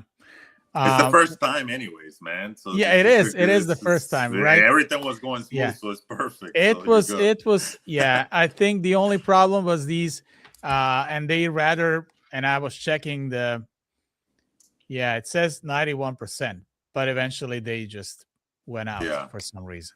Anyway, let us move closer to the end of the conversation, but let's discuss a little bit the United States, right? And everything that is happening currently in the United States with the war of Iran. And I believe there's a question in regards to that. Are we becoming Are we still a constitutional republic, or are we becoming an imperium? So how do you see what happened in Venezuela, or how do you perceive what's happening now with the war in Iran? I have my own take on that as well, because everything that happened in Serbia, I have a specific way of perceiving that specific angle of viewing that situation. But how do you perceive everything that happened? Yeah, no, man. Like, look, I perceive, look, this is the main thing. I am always, especially in the context of the United States, I've always been against the wars that America has pushed, specifically because of my own personal experience. When I first moved to the United States, I lived in this southern town in Virginia. Most of literally 95% of the town was, this is the thing with some of my friends. Their great grandfathers were in the military. Their grandfathers were in the military. Their fathers were in the military, and then some of my friends ended up joining the military. A lot of my friends ended up going to Afghanistan, ended up going to Iraq. A lot of them came back really messed up. I cannot tell you one guy, at least this is my personal story, that is proud of the service that they did outside, because I saw a lot of the bull crap that they had to do. And then when they came back over here, the country's continuing to sink. I think specifically, like when the situation happened in Venezuela, this was something that was already kind of like expected, and it goes back to what the United States always said. The United States said that we went into Iraq for weapons of mass destruction. That was a lie. They said that we were going to go to Venezuela because Maduro's running a transnational drug organization. That was a lie, because then when they came out in court, I'm not defending Maduro. I think he's a criminal, he's a crook, and he's corrupt. But I have a viewpoint that is always consistent. I am always against American interventions, because the main reason I'm against American interventions, it has nothing to do with me being from Venezuela. It has more to do with American resources being used to destroy another country and making things worse over there. The situation with Iran, it's another topic that it's connected to some of the wars that we kind of been involved in the past. The one specifically,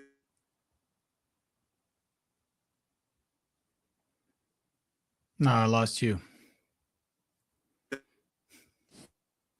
Okay, I got you. Yeah. Oh, my bad. I had a phone call. No, but the war. I'm sorry. The war that I'm specifically talking about is like the Iraq War. The Iraq War was pushed. I mean, I remember clearly Netanyahu going in before Congress and hearing saying that we needed to bomb Iran because they're going to get Iraq because they got weapons of mass destruction, blah, blah, blah. We saw the same situation going on with the Iran war, that they were going to get nuclear weapons, blah, blah. They lied to us into that conflict. And at what expense, man? Like, gas prices are going up. The infrastructure of most American cities are falling. There's areas of Belgrade. I'm sorry, bro. I live in Philadelphia. There's areas of Belgrade. Like, I never saw, and I've been almost everywhere in Belgrade. And I love Philadelphia, bro. The poverty that you see in some places in Philadelphia, you won't even find them in Venezuela or in Serbia. Okay? I completely agree. Yeah. So I personally think, bro, like I'm very frustrated with everything that's going on in the Middle East. Like, for example, like this is another thing that I really hate, that we get into a debate. We can have a debate about why we should not be going on Iran, or why the other person supports the invasion. If I'm against the war, that doesn't mean that I'm supporting the Ayatollahs and the mullahs over there and what they're doing to their people. That will be ridiculous. Yeah. I just think that we're getting into these conflicts and we're digging ourselves a bigger hole, while American infrastructure is crumbling. People have situations with healthcare. People have situations with homelessness. I see it all the time. So when I'm viewing, you have to fix your own house before you go try to fix somebody else. So it's very simple. Like if I that's my viewpoint when it comes to, we should take care of things in the United States before we try to go fix other things in other countries. Because why the hell are we worrying about the borders in Iran when we have kind of like a situation in the border here? Yeah, It's getting better, of course, but I completely agree with you. I think you are on spot here because I will tell you this. I voted for Trump. I couldn't vote for him last time because I wasn't able to vote. I got my voting rights 4 years ago when I became a U.S. citizen. I voted for Trump. I supported him during the campaign. Of course, I was against certain things in the program because I have much more lenient stance towards the immigration, especially living here in California among Latino community, and being an immigrant myself, even though I came here completely legally with a green card. But I will tell you this: I voted for him, and I was the part campaigning, but I voted. One of the reasons why I voted for him is for the American First policy. No more foreign wars. No more sending our money to different conflicts, to waging proxy conflicts, spending ridiculous amount of money on the conflicts we don't need. While, as you said, we have our infrastructural issues here in the States.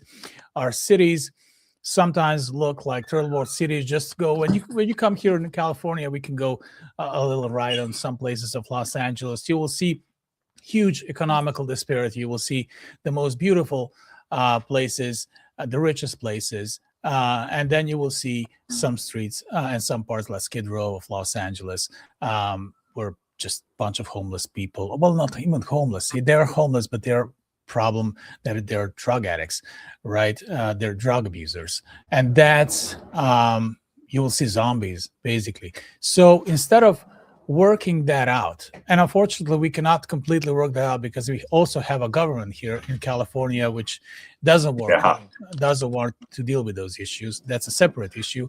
But we have, what I want to say, we have a lot of domestic problems here that we need to solve rather than just putting people into the harm's way in another conflict that we don't need. Now, there is a personal take on this. I did make a video where I was talking about that this war might be only justified war because we want to topple the government regime that is suppressing their people for the last 40 years, the ayatollahs and mullahs. Now, I want to say that I might be wrong because I didn't completely see all the consequences that could happen. This conflict can get broader, and then now we're talking about putting the foots on the ground, which could put more Americans in the harm's way because of what? Because and this is not Iraq. Iraq was not as competent as Iran is. Iran has been preparing for this war for the last 40 years. Much bigger country, and in a way that I don't think we didn't think enough through this before engaging to this conflict. And maybe even I was wrong. I know that those people need freedom and democracy. And I really struggle for Persian Iranian people. And I'm distinguishing between Iranian people and RGC, their government. Of course. Oppressive government, Islamic government. That's a political Islam. And I'm not saying that all Islam is bad. I'm talking about the political Islam, Islamism, right? Course. So that's an enemy. But whether engaging in a conflict, armed conflict to topple that enemy is the right answer, I don't think so. And I hope that we are able to get out of this conflict. But unfortunately, I think this conflict already, which is bringing us to the last questions, the next elections. I believe this is going to cost us first the midterms, which kind of going to disrupt the balance in the House and Senate. And then after that, eventually, it's going to bring us a losing elections. That's my personal take on it. I hope it won't happen. But unfortunately, this and very harsh administration policies towards the immigrants, which is also a next question, I believe we need to change that and to be more lenient. Yeah. So that's my personal take on it. Yes, I support this government, but what I see high prices here in California. I don't know what you pay there in Florida or Pennsylvania, but here we pay, at least in Ventura County, 5.8 at Costco, 5.9 at Costco, almost $6. Man. Yes, $6 There's more per expensive gallon. in California. Yeah, and I have to travel to my office. I live in Ventura County. My office is in Encino, and definitely that's a lot of gas. That's Yeah, $80 dude, that's crazy. per week. $80 per week just for the gas. No, Just you were for putting and half of that before, probably. exactly. It's terrible. You know, I know that not everything is to blame on Trump, because you know we have a separate issue here. The Colorado prices are cheaper because they don't have unreasonable amount of taxes. I think Newsom is using the situation, you know, to stir up his elections and back his elections against Trump. Against, you know, whoever is going to be a Republican candidate. He's using it for his personal gains. But still, I wanted better life. I want to live an American dream. And it's not only about me. It's about these all young people here who cannot afford to buy their starter home, their 1,200 feet, 3-bedroom home somewhere. And they cannot do that because the American dream is dead. And that's why the people are opting for more extreme options, like voting for Mamdani and for Democratic Socialists. I was going to say something like that. Yeah, exactly. That's what happens when the political system creates this, because this is another thing that I was telling my mother about this. When Mamdani won in New York City, I was telling my mom, because, you know, she's seeing the news and she's like, oh my God, that guy won. I was like, yeah. And why did he win? Because the political two-party system here, like, people got tired. Now people are going to the extreme. Yeah, they had the I forgot the black dude's name because he was useless too. And New York City is New York City, dude. It's a very liberal state. And it's, I don't know, a city of like 10 million, 12 million people. I mean, the person that runs New York City is essentially running almost a country. The budget of the police department in New York City is like $6 billion. That's more money than some countries' defense budgets. No, it's crazy. They have the largest police force in the world. This is like a whole country this person is running now. But I always say this, I'm like, yeah, people are blaming the candidate and like no, the radical people are going to go to radical solutions when the status quo cannot solve, it's not listening to them or not doing the right thing. And I think your analysis when it comes to the election, dude, is going to blow up. It's not even, I think what you're saying is straight up facts. It's this situation. People, the government is not responding to, it's responding to things that the people did not vote for. You mentioned something specifically. Part of the Trump coalition that got him into power was that America First policy. No foreign wars or anything like that. And now within the Republican Party, you have a situation where there are people within the MAGA movement that are very influential. I will mention someone like Tucker Carlson, Candace Owens, that have taken a very strong position against this war and about the influence that Israel has kind of influenced this administration and as a larger whole, the system itself, Congress and all of that. And people are doubting it, and people are going, there's going to be some sort of punishment in the electoral, in the elections. So it's not naive to think that they could lose. Hopefully hopefully something happens soon with this war and we're able to come into terms and come to some peaceful agreement. But I think, Nick, I was just going to mention this one thing, like just to play devil advocates with you, because I think your position when it comes to the war in Iran, I think it comes from a good place because you probably know some Iranian people, you know some of the things that happened to people there. and all of that? Oh, don't tell me. Did it turn off? Oh, it did turn off. It's all good. Just unplug it and plug it back in.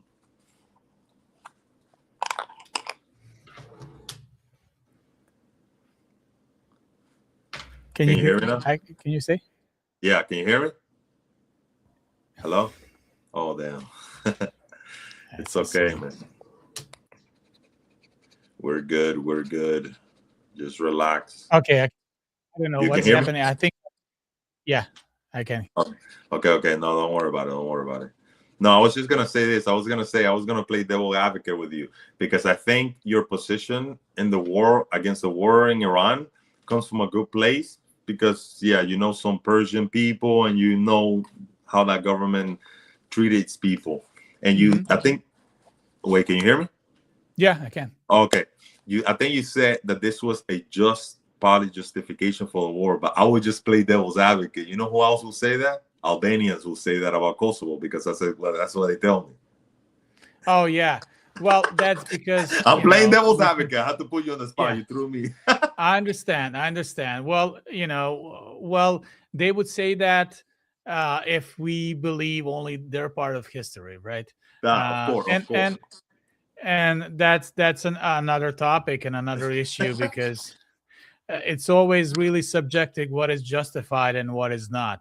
I believe that conflict was different. Bill Clinton had a issue with his second term, Monica Lewinsky scandal. There was an anniversary of 50 years of NATO, and the NATO technically was losing its purpose. So this was great option to just make this diversion and deflection from all the domestic issues to another conflict. Okay, let's look at these bad guys, Serbs, who are ethnically cleansing Kosovo, and let's make the case to show the full force of American army and unity with NATO, and to actually make give NATO a purpose again. So that was actually the real reason behind that crooked politician named Bill Clinton. No, I agree with you.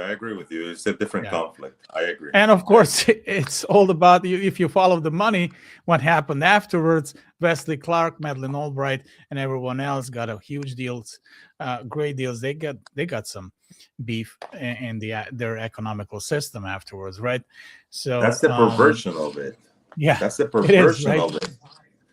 Because we send our boys over there, and then these guys end up like the sport, like back in the days, like back in the barbarian days, like you win and now you get something, you get a coal mine or something like that. It's kind of crazy, but that's the reality that occur in that situation. And I'm not defending Milosevic. I think he's the worst person ever existed in the world, for the Serbian people at least. And I'm not defending him. I'm glad that I think you have a call again.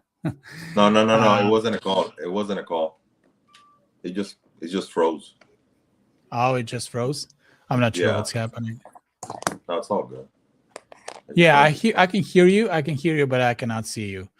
Yeah, I just afterwards we were protesting. The people were protesting against him for decade before that, and finally we were able to. He was setting the elections every time, and finally we were able to topple that regime. You know, Nick, we should definitely do another podcast soon because this is one thing I definitely wanted to talk about. I mean, another time. I think for next time we should talk and discuss. Maybe I know. Now I lost you completely. Oh, okay. You're back.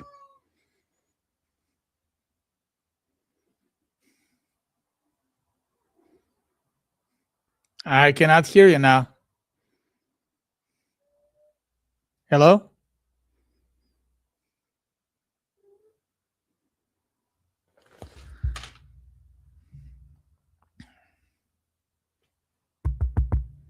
Wait. Can you speak?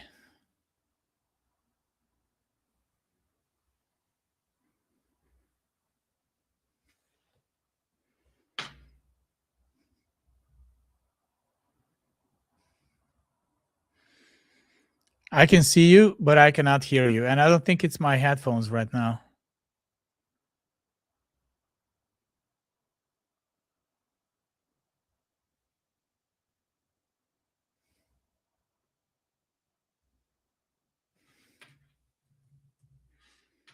Hello?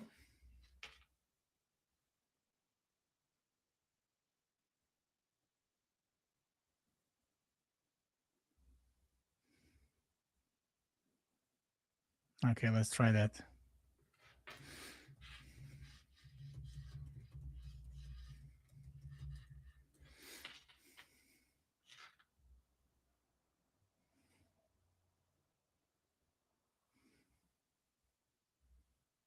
Oh, thank you, Natasha.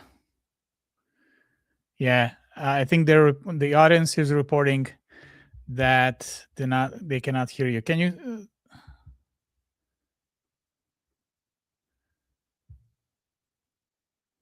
Okay, I cannot hear you now.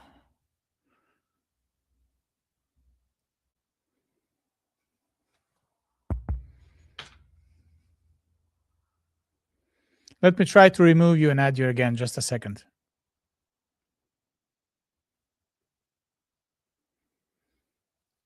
Can you speak?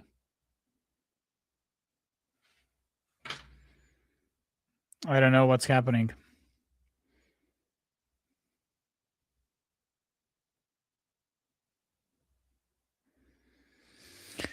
I apologize to the audience. We have technical difficulties. Unfortunately, when you have this kind of live streaming, it always happens, more or less. Internet connections.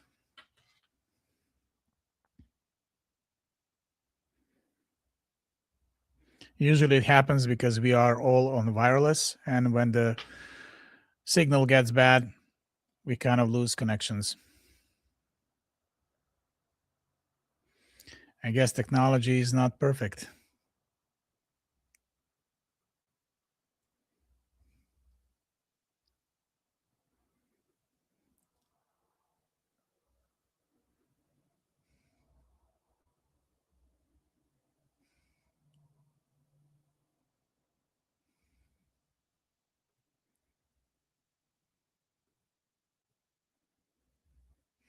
Let's see.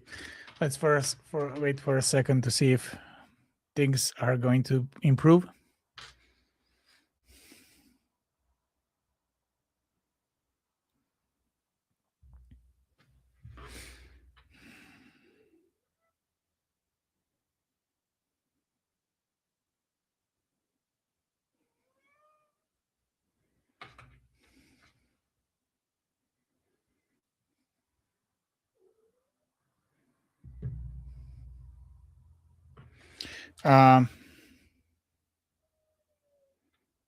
Unfortunately, no. I'm texting with Aaron at the moment to see.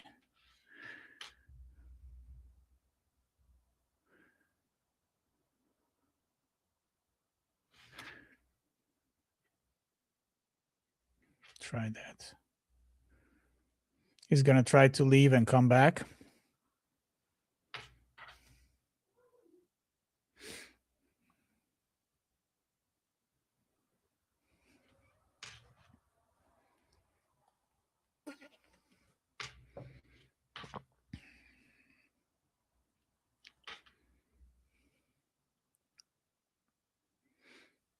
Let's see if that is gonna work out.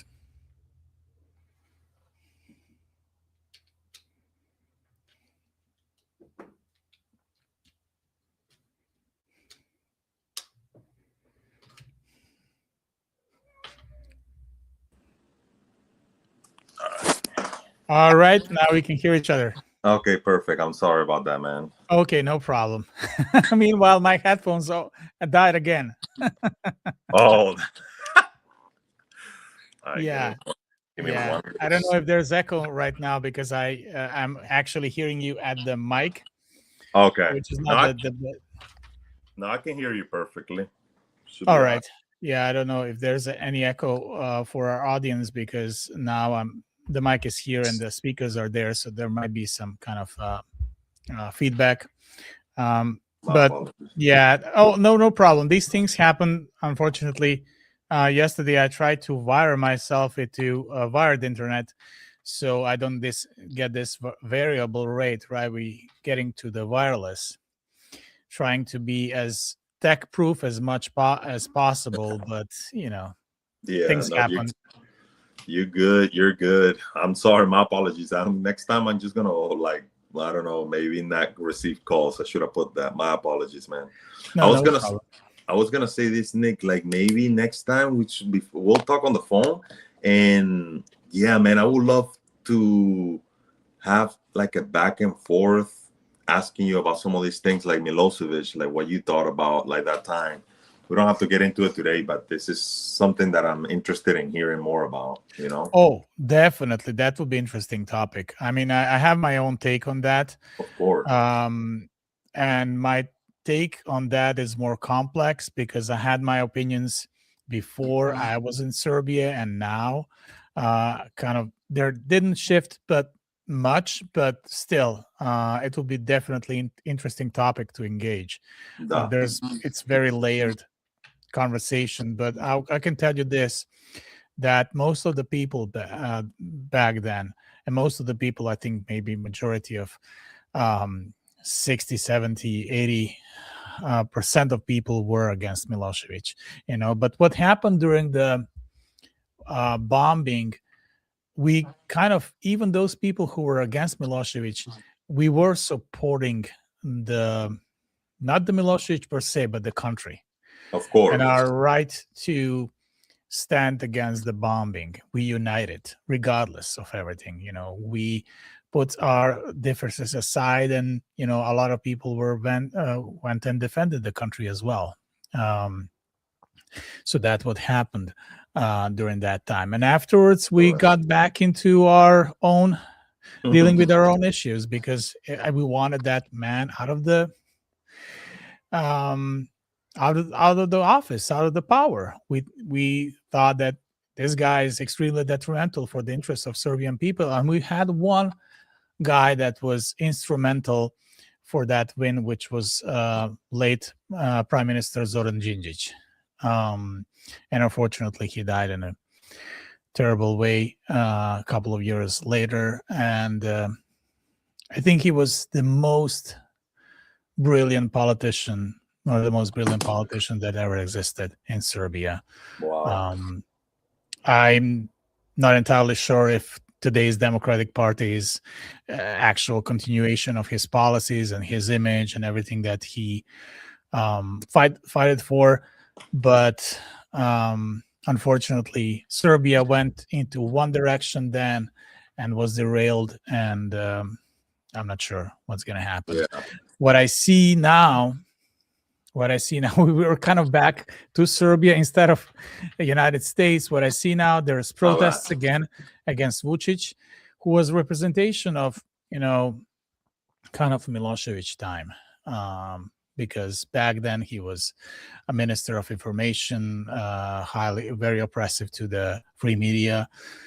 And now, majority of the issue that I see, we were protesting in the 90s against Milosevic. We were protesting in the 2000s against Milosevic. Now, our kids, well, not my kids per se, but the kids of my friends are protesting against this the authoritarian regime. So nothing is really changing for decades now. That is the problem. We're kind of always in the same murky waters of instability and very murky future.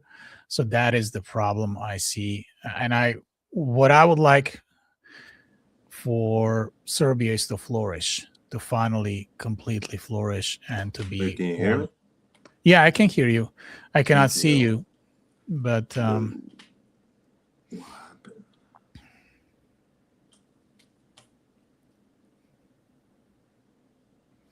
Yeah.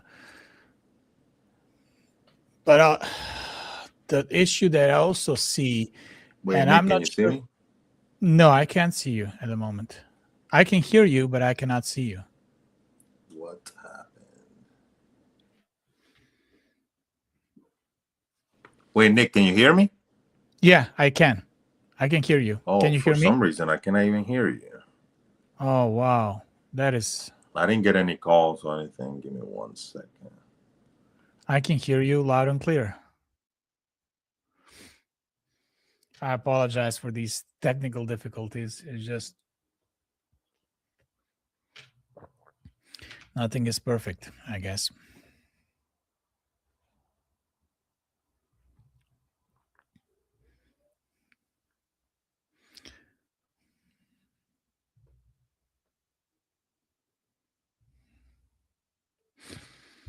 Let's wait for a moment for Aaron to come back.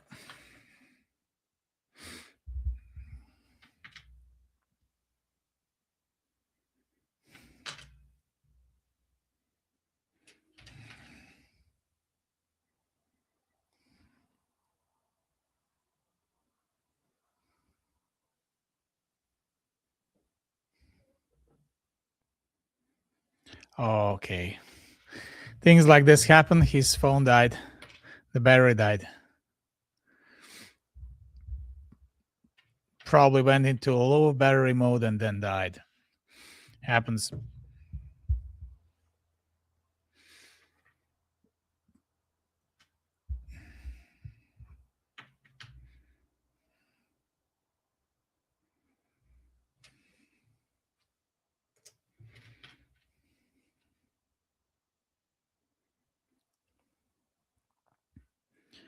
Let's see here.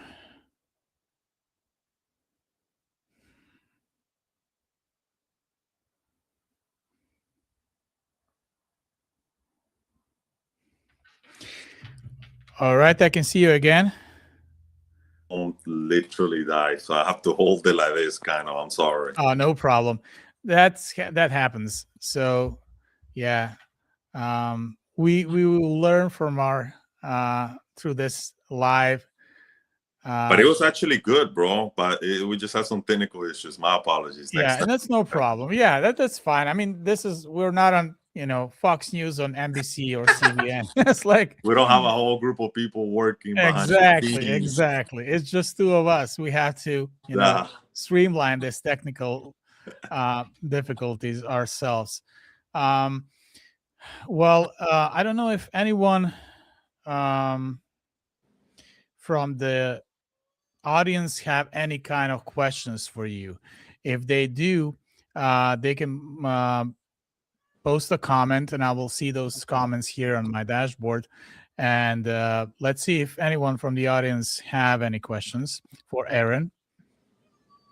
Meanwhile, I guess next elections are really close. I mean, only 2 years until the next elections. The midterms are even closer, only a few months away, half of the year away. And I believe we are in the same place in regards to that, right? We both think that this is what is happening is gonna be affecting the midterms and possibly the elections, the outcome of the elections as well. Do you have any comment on that?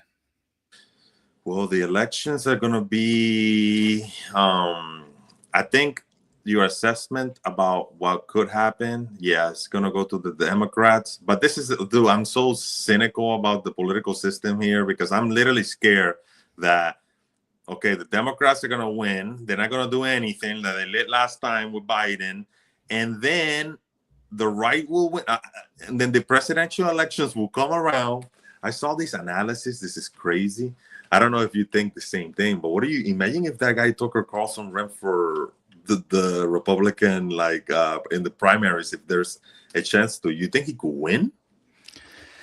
That's interesting question. I do listen to Tucker Carlson very often, almost every day. I don't I necessarily. know you made a video against him. Yeah, I did, right? Yeah, yeah, I did. you made some good points. Yeah. So I do listen to him as any fair-minded person would be listening to all kind of different opinions. I'm not narrow-minded. I do listen to him very often, and I don't necessarily agree with everything what he says, Yeah. especially now his take on Israel. He's really taking a hard Dude, liner take on Israel. I'm telling you, bro, I've been watching that guy since I was a little kid, and I used to hate him. I hated him. But there were certain things that I don't know, maybe after he got fired. You know when I started paying more attention to him? When he started talking about Ukraine war in Fox News. I was like, this is the same guy that supported the Iraq war like crazy. Yeah.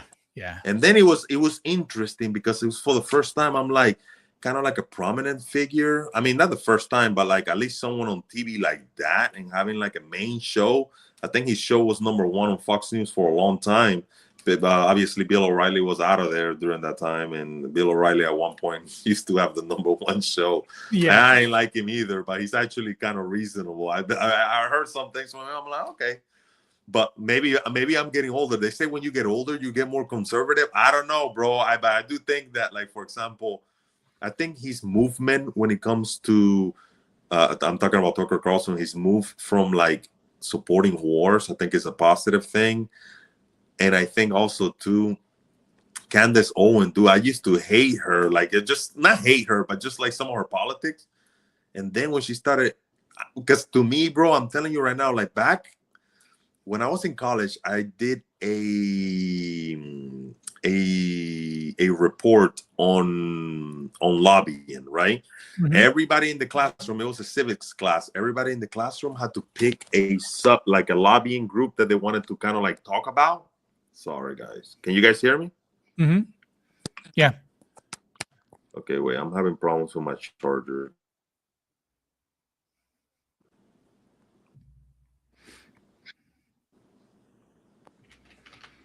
Meanwhile, while Aaron is back, I think this is the internet problem.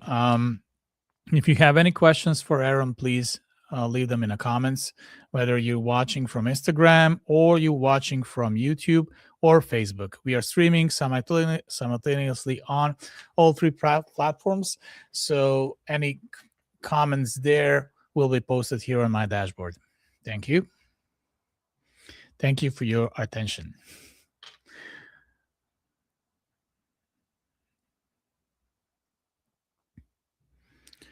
I'm trying to see let's see if there's anything on the YouTube.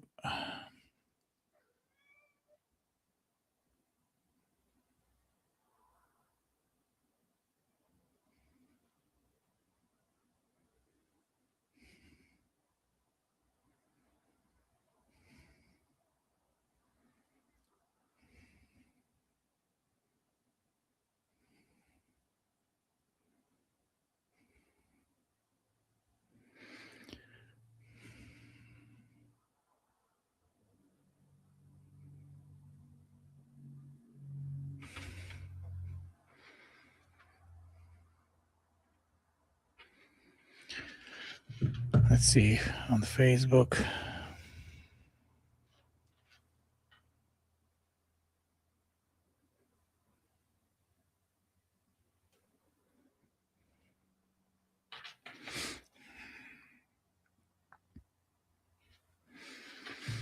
So if anyone from the audience has a comment or question for him, please let us know. Please leave it in the comments, and Aaron, when he comes back, he will be able to answer. If he comes back,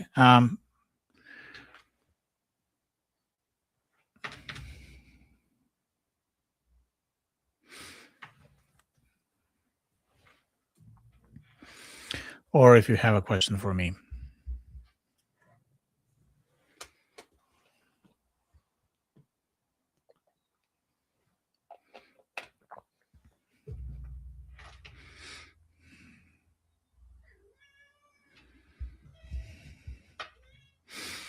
Either way, I'm gonna compile this into shorter video. Now we reaching the second hour, and we had some technical difficulties along the way, so I'm gonna remove those. parts, and I'm going to post this as a separate video.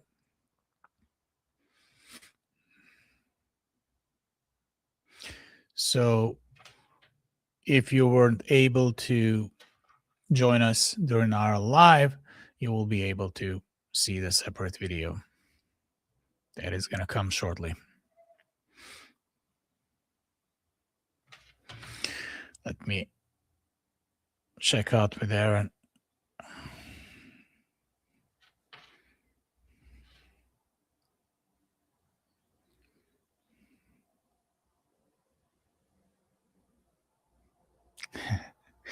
Phone died. He said, yeah, phone died again.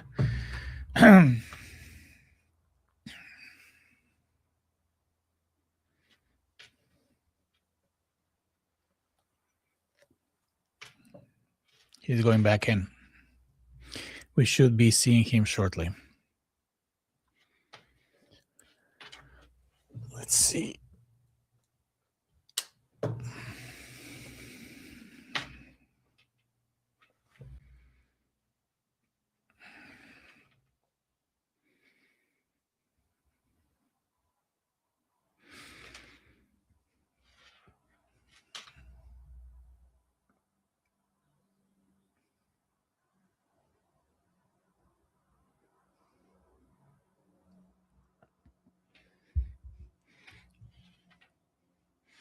He should be back in shortly.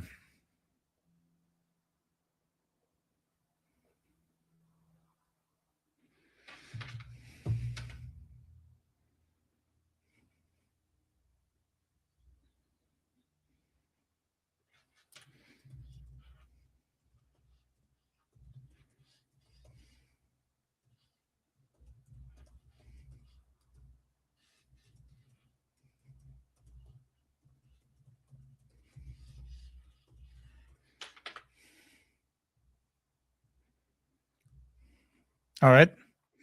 Here's back. Welcome.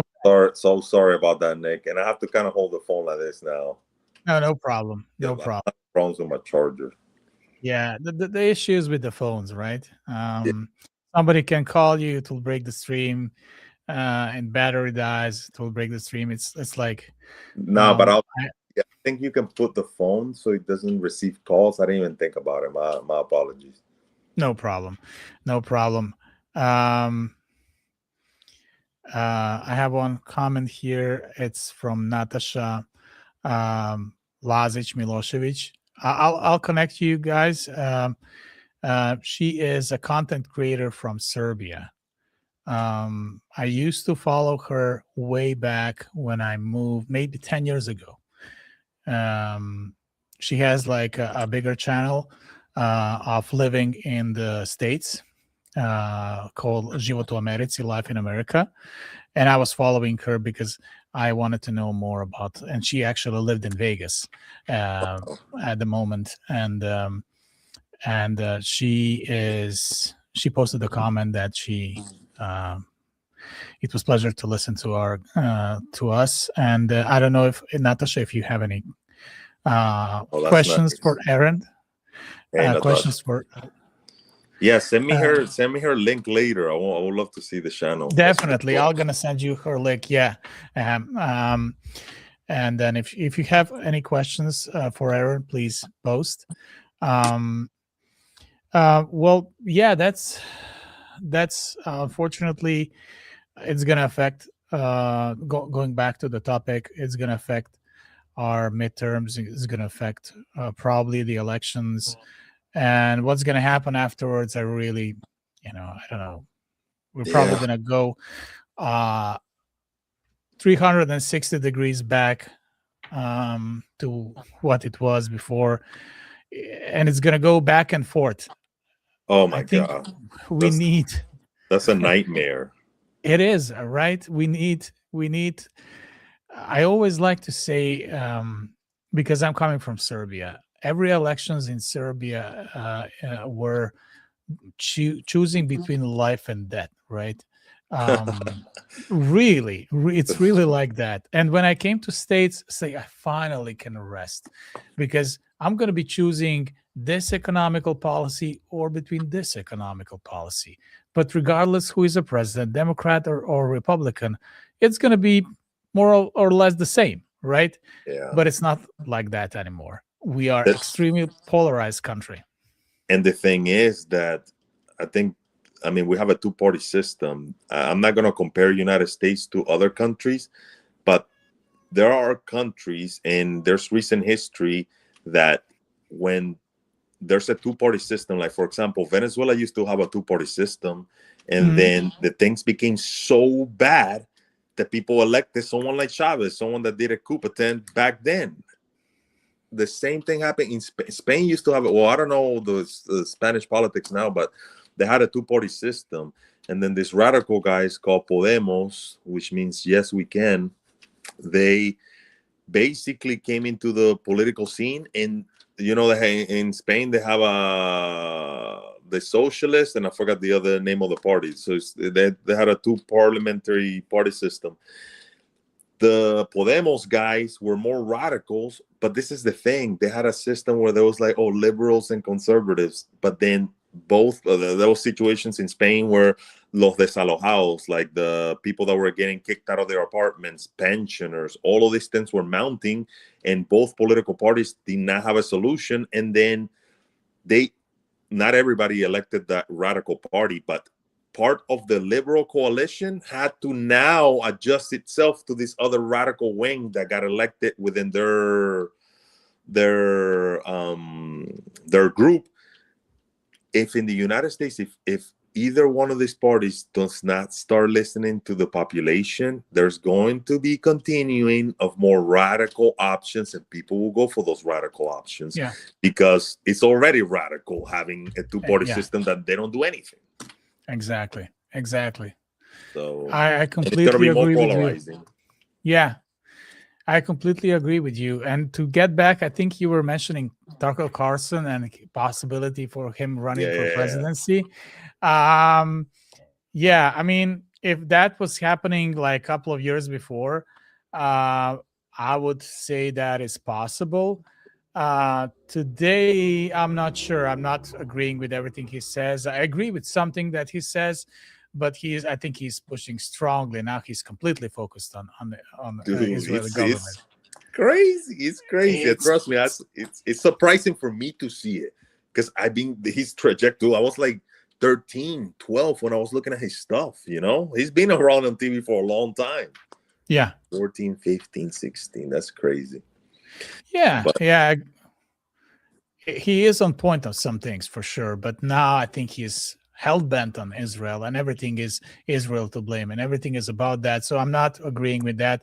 And as far as Candace Owens, I just think I used to respect her. I used to follow her. Unfortunately, I don't do, because I think she's completely lost her mind. That's my opinion. She completely lost her mind. She's focusing on things like, oh, is Macron? It's like, who cares? I'm not gonna co-sign that. Exactly. It's like why do I care if she's a male or female? I don't really care. It's like, even most conservative. I don't know if I want to die on that hill. You know what I'm saying? That's exactly. too crazy. Is that important? Then everything about afterwards of Charlie Kirk's murder and everything is like, and you know, she was friends with Charlie Kirk. You know, and people in Serbia don't know much about Charlie Kirk, and I know some people who knew Charlie Kirk personally, and I'm kind of going in that circle and of people, but what Candace did was so unbecoming of her, and I think she just went completely crazy. I'm not sure she's okay in her mind completely, while Carson is just, you know, I think he's on point on some things, and on some things he is hell-bent on now proving the opposite. So I think the truth is somewhere in between. 100%. But 100%. Personally, my personal take on Israel, I would always separate Jewish people from the state of Israel, because, you know, our it's simply because of this. Let's say we're looking at the Serbia at the 90s, right? Does Serbia represent Serbian people represent the Milosevic government? Absolutely no. Of course not. Most of the Serbia were against Yep. that government. He didn't represent Milosevic. Didn't represent me. The crime that was that he did in behalf of the Serbian name, they were not representing me. So I would distinct Jewish people from the state of Israel, and that's also a theological topic and things like that. So he is really a little bit too hell-bent, which makes me think that, maybe some money is involved. I'm not sure if that's true or not. I don't see him as a possible candidate. If the Charlie was alive, he would be a possible candidate for sure. Like I said, Serbian people don't know much about Charlie. I think Charlie was extremely fond of Serbian people, extremely fond. He was playing with Serbian guys in their basketball team. He loved Serbian people. And I think someone like him, and this is the thing, I may have disagreed with some of the things that he said, but what happened to that gentleman, dude, it's horrific. And the thing that happened after is the speculation about his death. I don't think he helps, and there should be some human dignity when it comes. That's why I don't agree with some of those things that Candace did. Because I'm gonna tell you this: if there's a conspiracy about that, I'm gonna tell you it looks very ugly because the wife is not doing that. So I don't know, and I have my own reservations about that person. But at the end of the day, dude, this is someone that was going out in college campuses, putting his ideas out there, as they should in a democratic, civilized society, and then he got popped. And it's I don't know. I'll never speculate about death of someone like that because it's not good, dude. He got kids, he got family, and they're not saying that, so I'm gonna respect that. Simple. I completely agree. Yeah, I completely agree. I think he was the person who nourished the best tradition of democracy in the United States. I do not necessarily agree with everything that he says, particularly in the more back in his history, and when he was younger, and I would say a little bit more radical. But he engaged with the youth on different topics, and he gave the mic to the people with completely diametrically different opinions. And he was able to talk with them. And he tremendously contributed in these elections and electing Trump. Oh, absolutely. It's immense loss. I'm going to say this. Charlie Kirk was not just like someone that was talking. This was, he built something, and he became a political operator in a way. Like part of the young vote going to Trump was because of his efforts in the organization. That will be naive to not think that. Like he was a huge part of that. Absolutely. It's an immense loss. It's an immense loss for democracy. It's an immense loss for the Republican conservatism. It's an immense loss for Christianity in the end, because he was truly a humble and good Christian. And he was able to understand different sides. He was strongly against, unfortunately, this war with Iran. Wait, I'm sorry. Give me 1 second, Nick. No problem. No problem.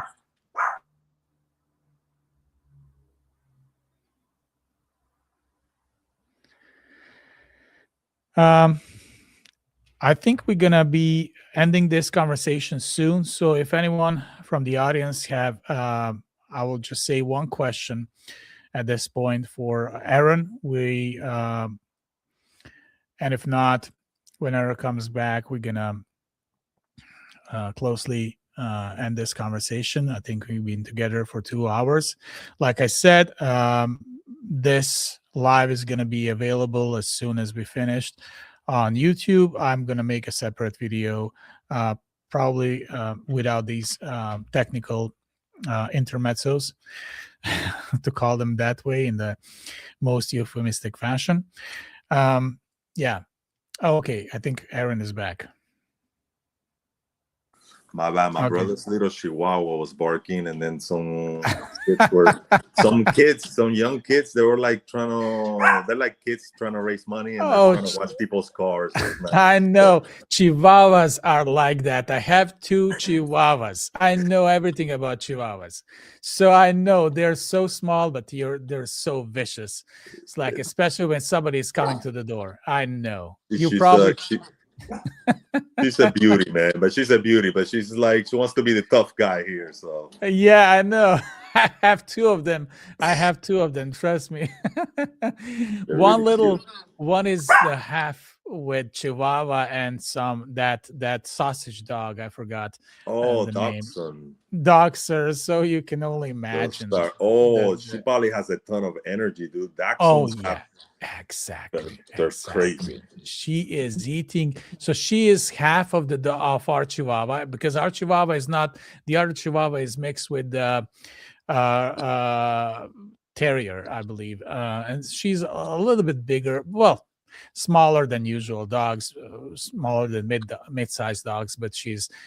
Uh, I think she's 100% bigger than our small Chihuahua, but that Oh, small Chihuahua mixed with Dachshund is eating twice as this bigger one.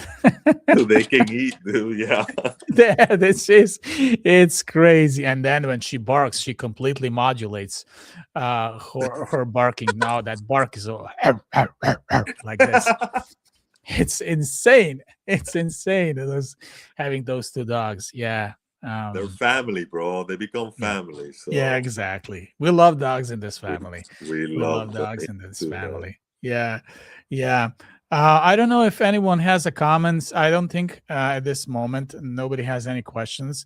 But we for sure will continue this live in the future. I would love to sit with you again and again and again on different topics. 100. Um, and I think this conversation was great. Technically wise, I believe this live will be available as soon as we finish on YouTube and Instagram and Facebook.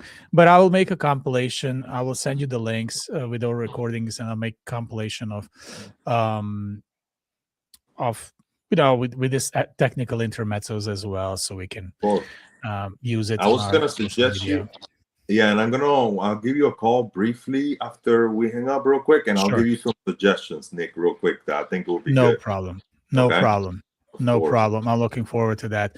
Well, thank you, Aaron, for this wonderful conversation, fruitful conversation. I think I really want to continue in behalf of everyone, and especially the Serbian people. We want to, make Serbia more interesting and appealing to Western people, and to just bring more clarity on what Serbia is in a good sense, and to just communicate the that spirit that we have as a Serbian people. Um, and I believe in the end we should be allies when it comes to states and the Serbia as well, and it should be beneficial to each other. But thanks very much for this conversation. I'm really looking to forward to seeing you again, um, and keep up the great work. As I said this in one of my videos, you are really, truly amazing ambassador of Serbia and Serbian people. And thank you for everything that you're doing for our people. Brother, thank you so much for your kindness and for allowing me to say what I wanted to say here. I want to extend the invitation to, hopefully, because your kid's already asking you to go to Serbia, bro. So make some plans, and then we can meet up over there too. It'll be interesting. Yeah, that would be very interesting. And I think I did have one surprise question for you. However, my son is not up yet, so he was supposed to come to the live and ask you a question personally. That question would pertain Kosovo, but We'll leave it for next time. No, dude, yeah, I'm gonna call you in a little bit, and then I'm gonna tell you something. sounds good. Sounds good. Thank you. Take care, and God bless you. God bless you too, Nick. To you and your Take care. family. Okay, take care. Thank you. So Take care. everybody, thank you for tuning in. All right, Thank you. brother. You too. Take care. Bye-bye. Take care. Bye.